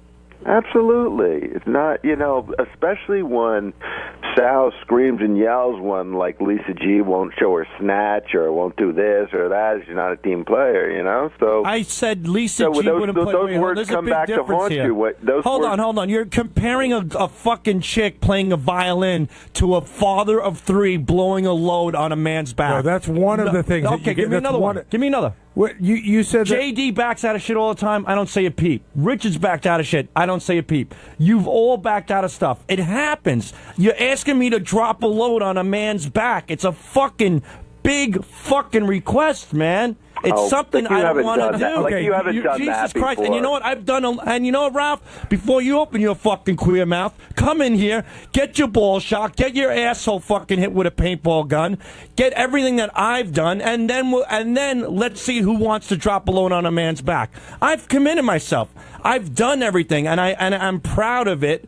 But this is something that's a little too strong for me. Is that possible? Can it be possible that a guy could say, hey, wait, this is where I draw the line? Or no, why don't you just pick me up, throw me off the fucking building, Gary? Go ahead. Make it, it'll be hilarious. It'll be wonderful. And then when I get to the bottom, you can all drop loads on me. Drop them in my open fucking wounds. Go ahead. See, I'm drawing the line at one like point. It doesn't mean I'm not a team player. Here's the point I'm making, Sal. But you're comparing a guy dropping a load, a father of three, to a fucking chick who hasn't got laid in 10 years playing a goddamn violin. What are you kidding me? That's like comparing dog shit to roses. Get lost. Hey, it's Gary 𝗏𝗏𝗏𝗏. On Wednesday's wrap-up show, we had a discussion about who might be the right guy for Lisa G. We couldn't really figure it out. Ronnie came in, and we had a discussion that Ronnie, you know, is secretly attracted to her, and that he might want to, you know, break her down like she was a horse or something. But big discussion on who should be going out with Lisa G. Here's how it went.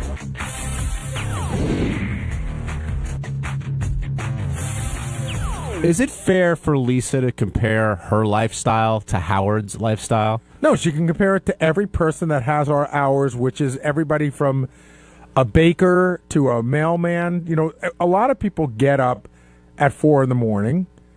So, I mean, I don't understand what do you mean, though? I don't understand. Well, she was using that as one of the reasons, if not the main reason, why she couldn't find someone or continue foster a relationship, because of the hours we keep. Right. Oh, she said that? Yeah. Oh, yeah. Oh, because of the hours? See, I don't think for me, it's hard. I'm a night person. Well, it wasn't just the hours. It was also Howard goes to bed early. She likes to go to bed early. She was sort of drawing. I don't think her hours are that crazy. Her hours are that out of line with most of America. Yeah, I thought, quite honestly, when she was having that discussion, she was sort of making, in my mind, she was making the case for that she's almost like a Howard Stalker, like we're the same.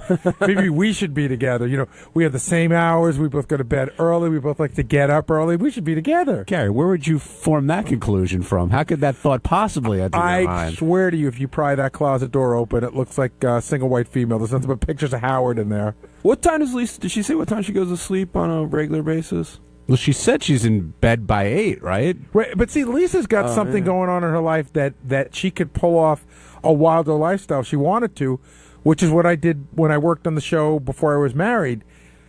You can get out of here at 2 o'clock in the afternoon, sleep for 3 or 4 hours, and go out at night and have a little bit more of a nightlife on a weeknight.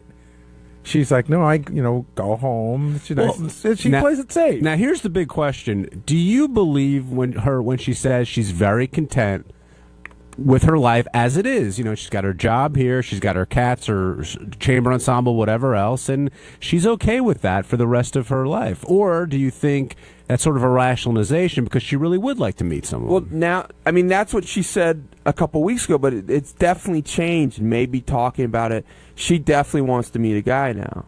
So that's a new thing for her. All right, and if she was picking around here, is there a right guy, do you think, for her? Would anybody here be interested in dating Lisa? Oh, I think there'd be a couple guys that'd be, well, no. I mean, would we be interested in having sex with Lisa? The answer, some of us, sure. But like, that was a point I brought up today. I think in order to get to sex, you have to put in a lot of time. How much time? I said at least a month and a half. I think that I'm saying 6 to 8 dates before, and you would think that, again, I'm 48 years old. Like, we're not in college. We're not gonna like fuck around a little bit. Like, if we're gonna, you know what I mean? We're gonna have sex at some point. I think Howard was right that you could do it. And first of all, I would date Lisa. Like, I think she's attractive. She's got a good personality. We probably will go on a few dates. We talked about it. But I think because Lisa mentioned to me that she loves dating guys who are on this weird list where the girls come and fuck them at 11 at night. Who do you think I'm meeting? But I think Howard's right. You could get him within 3 or 4 dates. Get Lisa within 3 or 4 days. What makes you think that? I just think that there would be a progression, especially with texting. Like, texting can make, can fill in a huge amount of a relationship in a couple weeks. Would Lisa go out with Benji? I think Lisa would have dinner with Benji, but if you said, "Are you guys going on a date?" I don't think she would. I don't think she would characterize it that way. Would you try to make a move on the first date? No. Not at all. Well, it depends. It depends. Are you talking about for Lisa or just in general? I'm talking about Lisa. No. I would not make a move on the first date. No kiss goodnight, nothing like that? No. Unless I might, like a nice little hand squeeze at the end of the night. And if she approached for the kiss at the end of the night, I might. I don't see those two together either. I'm sorry, but Benji, I'll be the dick on this one. I don't see Lisa dating you. We talked about it in the hall. I think she would. But I might not even call it a date to start with. Like, if I would really wanted to approach it in a smart way. What would you call it then? Let's like Gary said, let's go out to dinner. You're in the vortex. All right, I'll get out. Jason in Detroit, you're on the wrap-up show. Hey, guys. First of all, I think Lisa and Benji dating would look like the number 10 walking down the street. Second of all... She's not that fat. No. I think Ronnie's got something for Lisa. It's totally obvious. Every time he's in there talking about her, he just sounds like the little kid in the schoolyard, pulling at her pigtails and stuff like that. I think it'll come down to it. I don't know if Ronnie would give up, the Ricky Man lifestyle, but I really think he's got something there for Lisa G. I think there's a sexual tension between Lisa G and Ronnie for Ronnie, and I think it has nothing to do with anything more than him having sex with her. I think Ronnie would love to have sex with her, but I don't think Ronnie dreams of having a relationship with her. Well, we've used that pigtail analogy a lot with Ronnie and Lisa, but she really does get under his skin. When she was in the studio, Benji, you didn't hear it. He was yelling in the hallway, like at the top of his lungs to get her out of there and to shut up, and she really bugs him. Yeah, so. Ronnie's like one of those guys that's like, I'll teach her a lesson, I'll fuck her good. You know what I mean? Thanks for your call. Now joining us on the wrap-up show is someone who was a candidate, actually, to date Lisa G, and that's supervising producer of Howard TV? Yes. Mike Gange. Gange, is Lisa in your future? Do you see a possible date? No. First of all, I like Lisa. She's a tad old for me. So right there. Well, wasn't your last girlfriend 14 years younger than you? Yeah. So was it 14 or was it 16? When we started dating, I was 31 and she was 19. But the truth was he was 31 and she was 18, but he hates the 18 thing. I swear to God she was 19. How about like a week? Yeah, by like a couple weeks. So anyway, she is a tad old for me. How old are you? 38. Okay. And how old is Lisa, do we think? I don't know. I'm not sure, but she does look good. I mean, don't you guys think? She looks okay for what... I mean, if she's in her 40s, she looks okay. And what if she's well? What do you think? She's in her 30s and she doesn't look great. Like how old do you think she? How old do you she think might be like 12 and have that aging disease. I would guess, and I don't know for sure, but I would guess. How old are you, Gary? 48. I would say she's your age, if not. Yeah, I would say about your age. So if Lisa were 48, how do you think she looks? I think she looks okay. I think she looks good. Yeah, body's in great shape. Keeps her body in great shape, and I do like that she doesn't look like she's had any weird face work, and that to me is a huge plus. Yeah, from the and I'm not disparaging her face, but I'm saying from the back, I would put her up against anyone. If you just look at her from the back. Yeah, no, she's got a body that's from the back. Incredible ass. She looks younger. You want that? You want that date, don't you, Benji? Huh? But dude, do you disagree that I think she looks. I think she looks. That's great. in genes. We haven't seen it. But so again, why not? Why not date? Because she's too old for you. That's part of it. But second of all, I've hung out with Lisa G one night, and she's like an old fuddy-duddy. Well, I mean, when did you hang out with her? What happened? we were in Los Angeles and we went to Nobu one night. And so was this Superfan Roundtable? This is Celebrity Superfan Roundtable. Right. We went to Nobu. By 8 o'clock, she wanted to go to bed. She ate next to nothing. I'm on Los Angeles. She ate next to nothing. And you're at this great restaurant, Nobu, and she literally ate a tuna roll, which you can get anywhere in the world. It probably tastes exactly the same. Like she has no desire to experiment or be fun. And I don't think she drank that night. She's just not she's not like a wild person. What Ganji's saying is what I've tried to say. I guess the nicest way. I don't see Lisa letting loose. Right. I don't see Lisa letting her guard down. I don't see her saying, what the fuck, let's get drunk. Not let's get drunk and have sex. Let's just get drunk and dance and have fun. Well, but when Howard brought up Ganji, I don't know if you heard it, she said, Ganji, I think of Ganji as, I would go out with him as a friend. Yeah, well. Which is the rap that you always get. The F word. Yeah, well, you know what? I'm actually glad that Lisa thinks of me as a friend. I don't want her thinking of me as anything else. Is she too old to be a friend? No, as a friend, she's okay. I could have older friends. But Lisa had that whole rap on the air today that, she had her wild period. I would bet $500 that Lisa had no wild period. Ever? Ever. What makes you so sure? Look at her. I mean, really. I've been out with her. I know what she considers wild. If she's about my age, she came of age in the 70s and the 80s. If you haven't had at least 1 to 2 STDs and a pregnancy scare, you have not had a wild life. I would guarantee Lisa's story about how she hooked up with, or had sex with somebody after just a couple dates is total fabrication. Hey, Gary, she does have a great chlamydia story.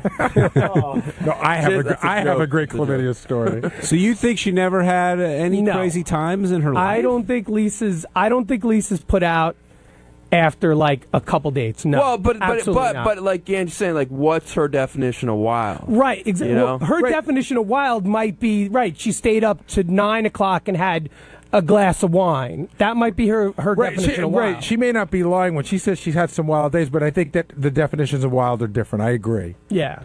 All right, Brian and Philly are on the wrap-up show. Hey, John. Hey, Gary. How you guys doing? Good, Brian. Hey, got a question for you. Maybe you guys touched on this, but does anybody see, Lisa G is almost 50 years old or 45, 50 years old. She doesn't have a man in her life. I mean, is she just being too picky, or is she with people and guys can't stand being around her?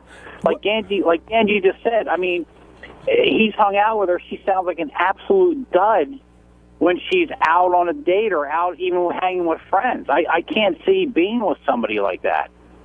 Yeah, but you got to figure there's someone for everyone in this world. I know she likes throwing the cookie parties and, having the early night out and loves her violin, but there's other people out there who do like that. Right. It's just, exactly. Right. Brian, I think at this point. Brian, what time did you go to sleep last night?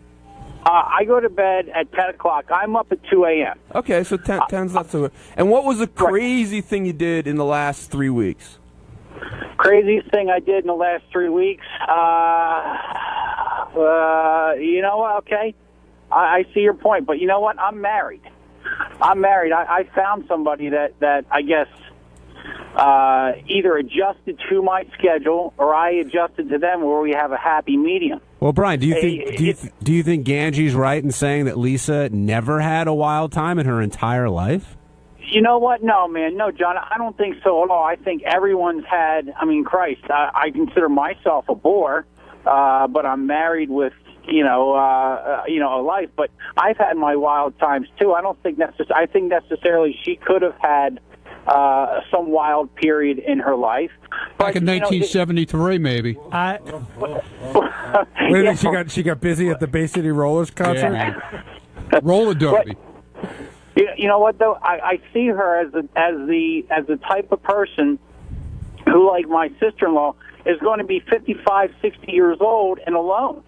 She doesn't want to adjust to anybody else's schedule. Right. And, But Lisa sort of says that's okay.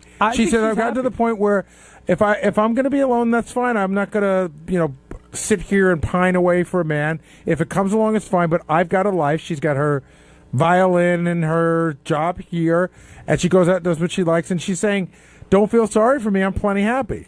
Yeah, but she made a statement when she came out of the studio out in the hallway to the camera saying that she needs a man like Howard.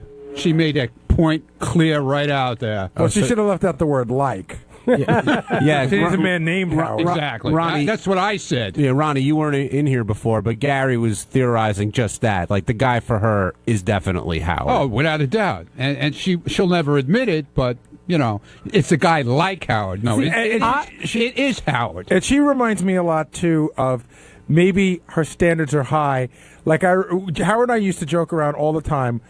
When Seinfeld's show hit, every Jewish girl on Long Island thought that they should be with Jerry. That's the guy for me. Funny, successful, whatever. And we're like, well, okay, there's one Jerry. There's plenty of guys that are like Jerry. Oh, yeah, but he doesn't have any money. He's not that funny. See, I think she should be with somebody more like Ronnie. I think that's what she really needs. Somebody to break her. Gange, she needs you. No, she needs somebody. Every girl's best friend. She needs you. But that's what I'm saying. I think she needs somebody like you who's the complete opposite of her to break her.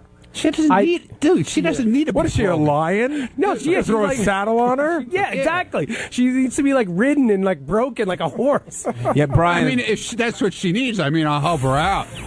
Hey, what's up? On Thursday's wrap-up show, the guys were all on Twitter about the show being on Twitter.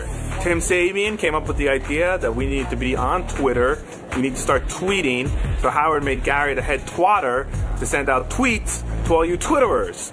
And we discussed it all on this wrap-up show. Thank you.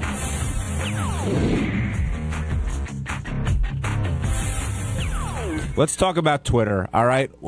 All of a sudden, the show is on Twitter. Tim decides that we need to be on Twitter. What happened there, Gary? Here's what I know, and the Jason can fill in the blanks.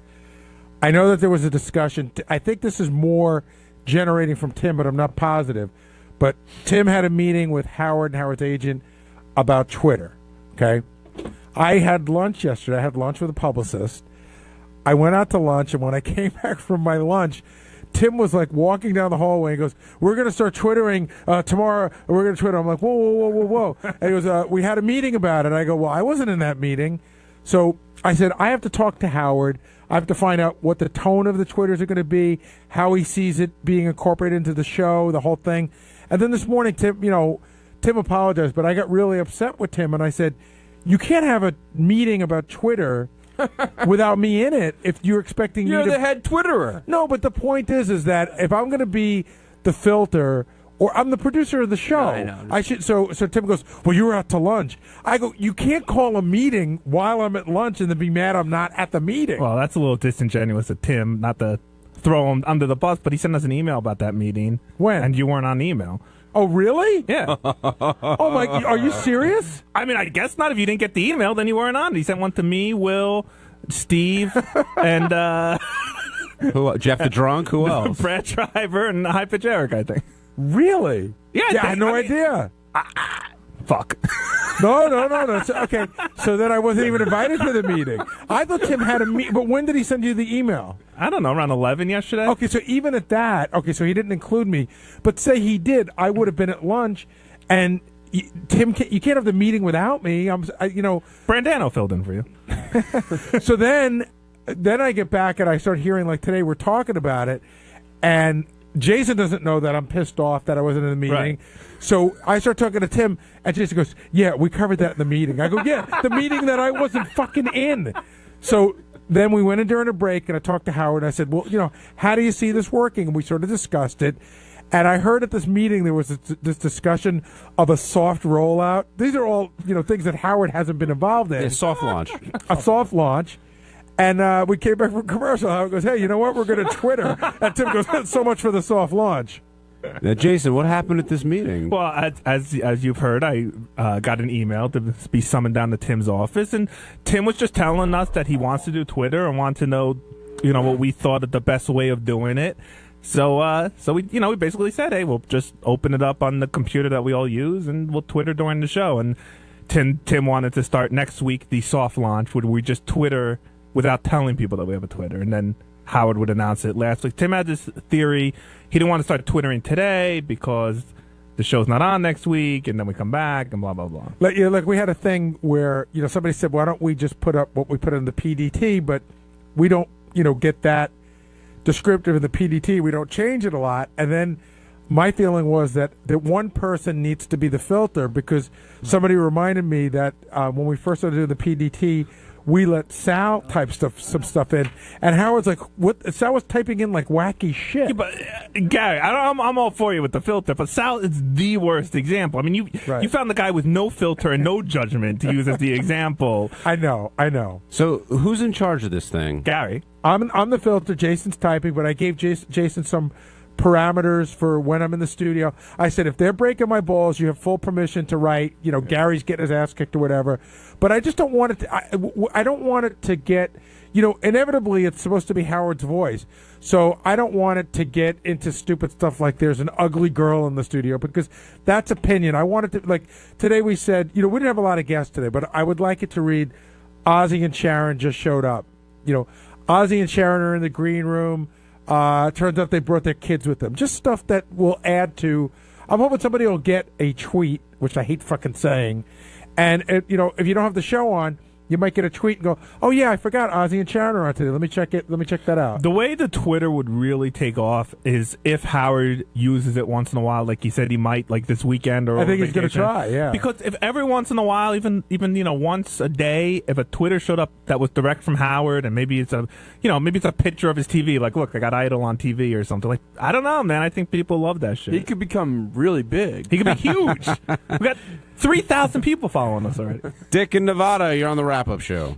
Hey, this whole Twitter thing is just stupid. I know you guys are promo whores, but Twitter is like the bottom of the barrel on the social networking thing.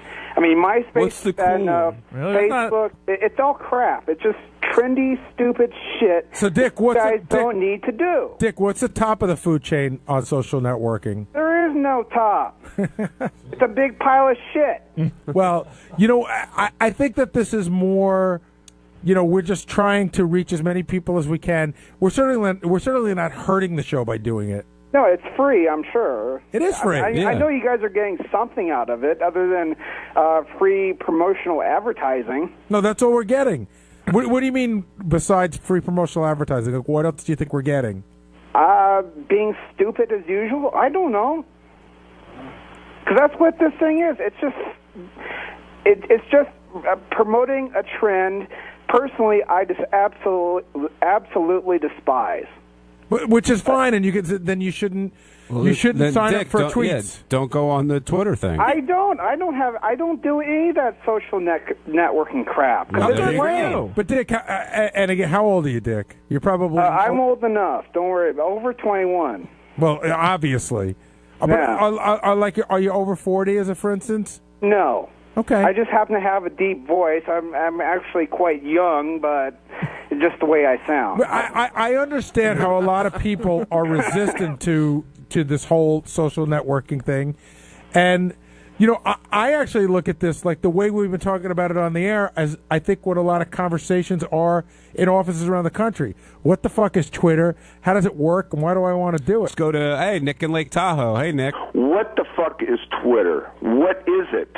Okay, I don't know. It's a way, and listen, I'm on the fence about all this stuff too. Like, I'm not. Oh, this is the latest trend. We have to be involved in it. it gets big, and sometimes you feel you need to be a part of it. To the best of my knowledge, Twittering is where we send out a note about what we're doing, and it gets emailed to everyone who's following us. If you sign up to follow, it's Stern Show, right, Jason? Stern Show, yep. Twitter.com/Stern Show. Right. So a lot of celebrities are doing it. Basically what they're doing is giving you some insight into their day. So like P. Diddy says, I'm getting in my limo now. Now, if you give a fuck if P. Diddy's getting in the limo, then sign up. If you don't care, then don't bother. For us, we're trying to give you a little bit of behind the scenes of what's going on at the show. Let's go to Wes in Nebraska. Wes, you're on the wrap-up show.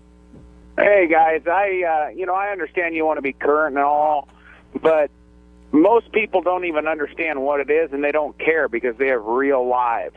All right, so then they don't have to go visit the Twitter page. Right. In other words, we talked about does it make? We talked about it today about as much as we're going to talk about, so it shouldn't come up all that much. And let's move along. But I think people are getting it wrong. It's not to be cool. We didn't say like, "Hey, we'll be cool." It's just the same way like In Demand sometimes advertises. Yeah, it's just another way to get the word out about our show. Now, Jason, did that video ever get up there? Yes, at about 10:30, 10:45 this morning, the video reached Twitter. Thank you. Not my fault. Okay. Well, why are you staring at me? No, I know a lot of people think I run the website, but I don't. We sent the video to the website guys, and it took them a while to get it up, I guess. But it's up. It's Bianca on a bench. So you see, if you guys were on Twitter, you would know, and you can click on the link and see Bianca on a bench. I have one critique of Gary. You're the Twitterer. Yes. The head twat. That's what he was called. I have nothing against gay people. I don't know how else to say this. Like, I think all the exclamation points comes across very gay. Well, I have not. You're gonna have to throw that one at Jason. Yeah, I threw the. I have not given him any punctuation direction. It looked. I just thought it just looked very plain without any punctuation, and a period looked boring. So I threw a. So exclamation points are gay. I think they can be. I do it sometimes too. I don't know. I don't know if gay is the right adjective. Yeah, fruity. It's like next to it's like the smiley face, which I use too. When I'm IMing with when chick. you use a smile, I agree. I do with chick. I agree with Benji. No exclamation points. Okay, fine, but dude, I mean, a smiley face is not an exclamation point. It's an actual grammatical fucking I don't know, whatever you call that. But a smiley face is just retarded. It's exclamation point is a gateway. All right, I am not going to let this argument go on. I'm not.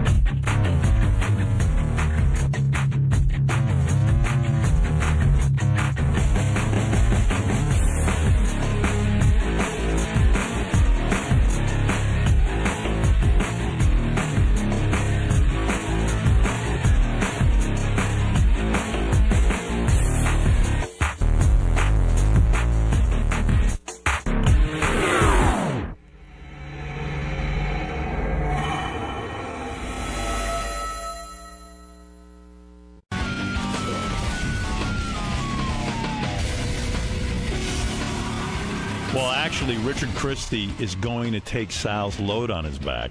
It's really weird. On the wrap-up show yesterday, Sal was saying, look, I don't think the listeners want me to drop a load on Richard's back. Is he kidding? They want like, Nick Manning or someone like that. So you should take a poll. I was surprised that you agreed to actually do this. I didn't agree to shit. When you went into the studio, you didn't agree? No. What Well, you didn't say no. I said I have to. Well, I kind of said no. I said I want to think about it. Well, did you hear what Richard said you should do? Because I think I have a way for it to not be gay for you. If you put on the if you put on the My View goggles and watch a porn movie, then you're never really looking at Richard, and it's not gay. Yeah, but it's still me on a video for the rest of my life jacking off on this hillbilly's back. Because you haven't done anything else on a video that you'd worry about for the rest of your life? Yeah, what's the matter? It's the 11th thing on the comp reel. I have, but you know what? I'm trying to wean that down a little bit. That was then, this is now. Exactly. Kind of the show, like Gary says, the show has evolved. The show has evolved. So I'm trying to evolve. Don't evolve on this. This is so good. And you know what? Here's the problem. look, I'll do anything for the show. You know that I'm the dancing monkey. No pun intended, Gary. But the thing is that why would I think there's a pun intended? No offense, I should say. But the thing is that we do these things. We get a little crazy, you know, the Captain Sack and the Bollick and the Taint and all that shit. And then people call in and go, it's too gay, too gay, too gay. And I listen to the fans. I listen to the people out there. I want to know, this to me is the ultimate act of gayness. I mean... But I think it's all on Richard. I think if you're not looking at Richard, if you got the goggles on, you're watching your granny porn or your piss mops or whatever it is that gets you off, right? And you're not looking at Richard, then I think the gay part's on Richard. Well, here's my question. What I think we should do is we should poll the fans in advance. No. This is what we want. I think we go on Howard. It's not a democracy. Howard knows what's funny. He doesn't poll the fans. He's got a funny idea, and this is what he'd like to do. I'm the guy stroking my cock on this redneck's ass. And Howard's asking you to do it.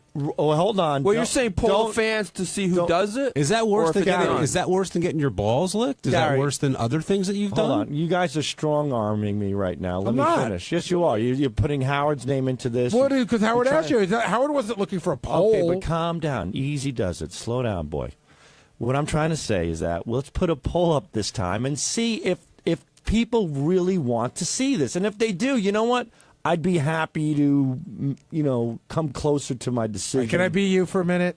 Howard is an entity. He's never asked anybody's opinion. He's always thought about, he knows what's good for the audience. He has these great ideas.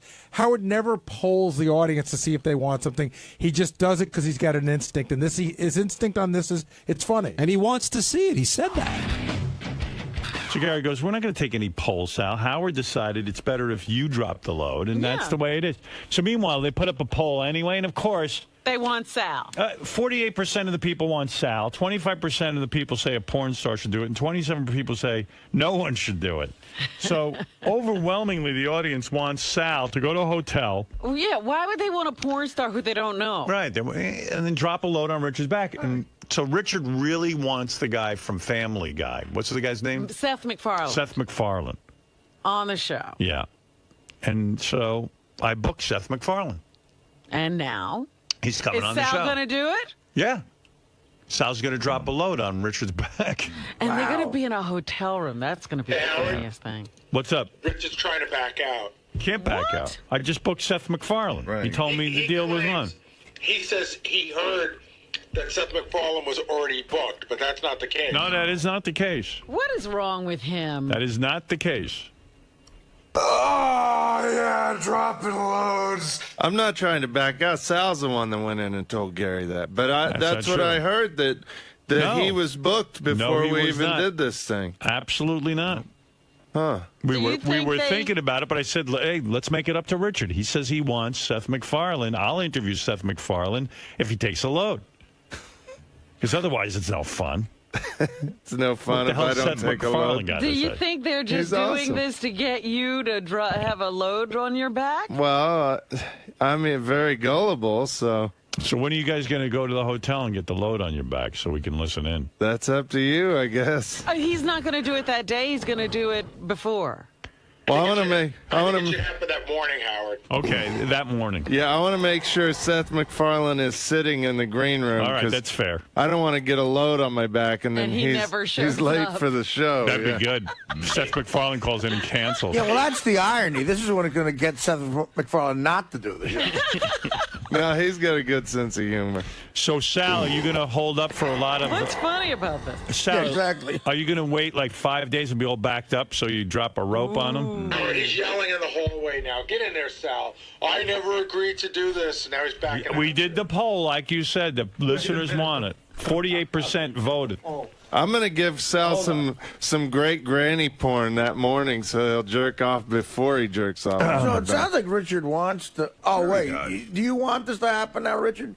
It sounds like subconsciously you do. No, I do not want this to happen, but I'm not going to back out. Howard's, saying that I'm backing out. I'm not going to. All right, but Sal, I want to do it with Sal. Sal. To deliver this tremendous bit? Well, the thing is, technically, I lost the poll. 25% and 27% ends up to 52%. Don't be ridiculous. You got the majority. Yeah, I said put up a poll, but I didn't say I was going to do it. They want to see you. Here's the problem. I would do it. Good. But, calm down.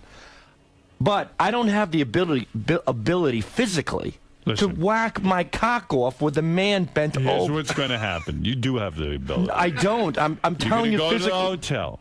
Cock and balls. We're going to put some porn on for you that you can look at. Well, I suggested on the wrap-up show we have that sponsor, MyView. They're glasses that you wear, He'll wear the where glasses. you can watch a video, That's right. and you can't even see Sal, outside. You gonna move up your cock and balls and whack it for a little bit?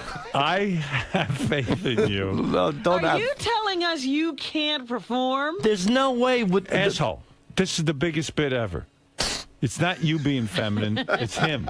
He's taking the load. Is this bigger than interviewing Paul McCartney? Yes. This is big. Let me ask you And I something. need you to perform. Why do I? I didn't. you This have to go asshole out asked there. for semen on his back. Why do I have to be the jerk off that does Because he it? trusts you. He's You're your his friend. partner. Trust. I got 3 kids. I got to jack off on a hillbilly's back. Do you do a comedy routine with this guy? You're out every weekend That's with him. different. I'm not You guys jerking off on You don't want to be stage. part of this? You're going to feel like shit that morning when the comedy history is made and it's you're not not jerking you. off on him. I'm not saying that, Howard. I've done so much. I've done everything. You know you want to be the guy. You know what? Okay, fine. I'll get a different guy to come No, on no, his no, back. no, no. what? I You want won't even Sal. stare. You know what? No Seth MacFarlane. Let's forget Seth MacFarlane. Let's forget this whole thing. Come on, Sal. We do I'm everything not saying together. no. I'm saying that, Howard. My problem is I'm Here's not. what's going to happen. I hear your problem, but I'm going to tell you what's going to happen. You're going to put on those MyView glasses. You're going to have a big screen can you experience right in front of you, a porn. That's going to look like What's your favorite porn? Tom Cruise. Dr. Risky Business. Dr. Piss. All right, Dr. Piss. Piss? Describe your favorite scene in Dr. Piss. There's a lot of them. I think Fred has a clip maybe in the Do you? Prophet. Yeah. Take a look. Is it under Fred. Dr. Piss? Yeah, it should be Dr. Piss. Okay, we can find This is your absolute And he all-time thinks favorite. It's one of my favorites. What does Dr. Piss do in his video? Well, he pretends he's a doctor, and a lady comes in, and as he examines her vagina, she starts peeing in his face, and then right. he has another girl come in, and he pees into a super soaker, and he shoots the super soaker pee into her Why face. do you like that so much? Or does I don't know. It turns you on and gives you a boner. All right, Yeah, so here's what's gonna happen. gets me a boner. Gets you all All right. excited. Well, On one of the First of all, movies. Richard's going to be quiet. We're not going to hear from him. He's just We can even put him in something frilly if you want. And then we'll put him in a dress. Yeah, I want Like my panties. ass covered up so he doesn't accidentally. So we'll put you in a pair of panties, just so it Okay. looks like a girl saw it. But Howard, Because it's just his back. like Richard wants to meet Seth We can MacFarlane. even spray urine on you during it. Nah, you don't have to do that. I'm not a deer. But So then you'll put the MyView glasses.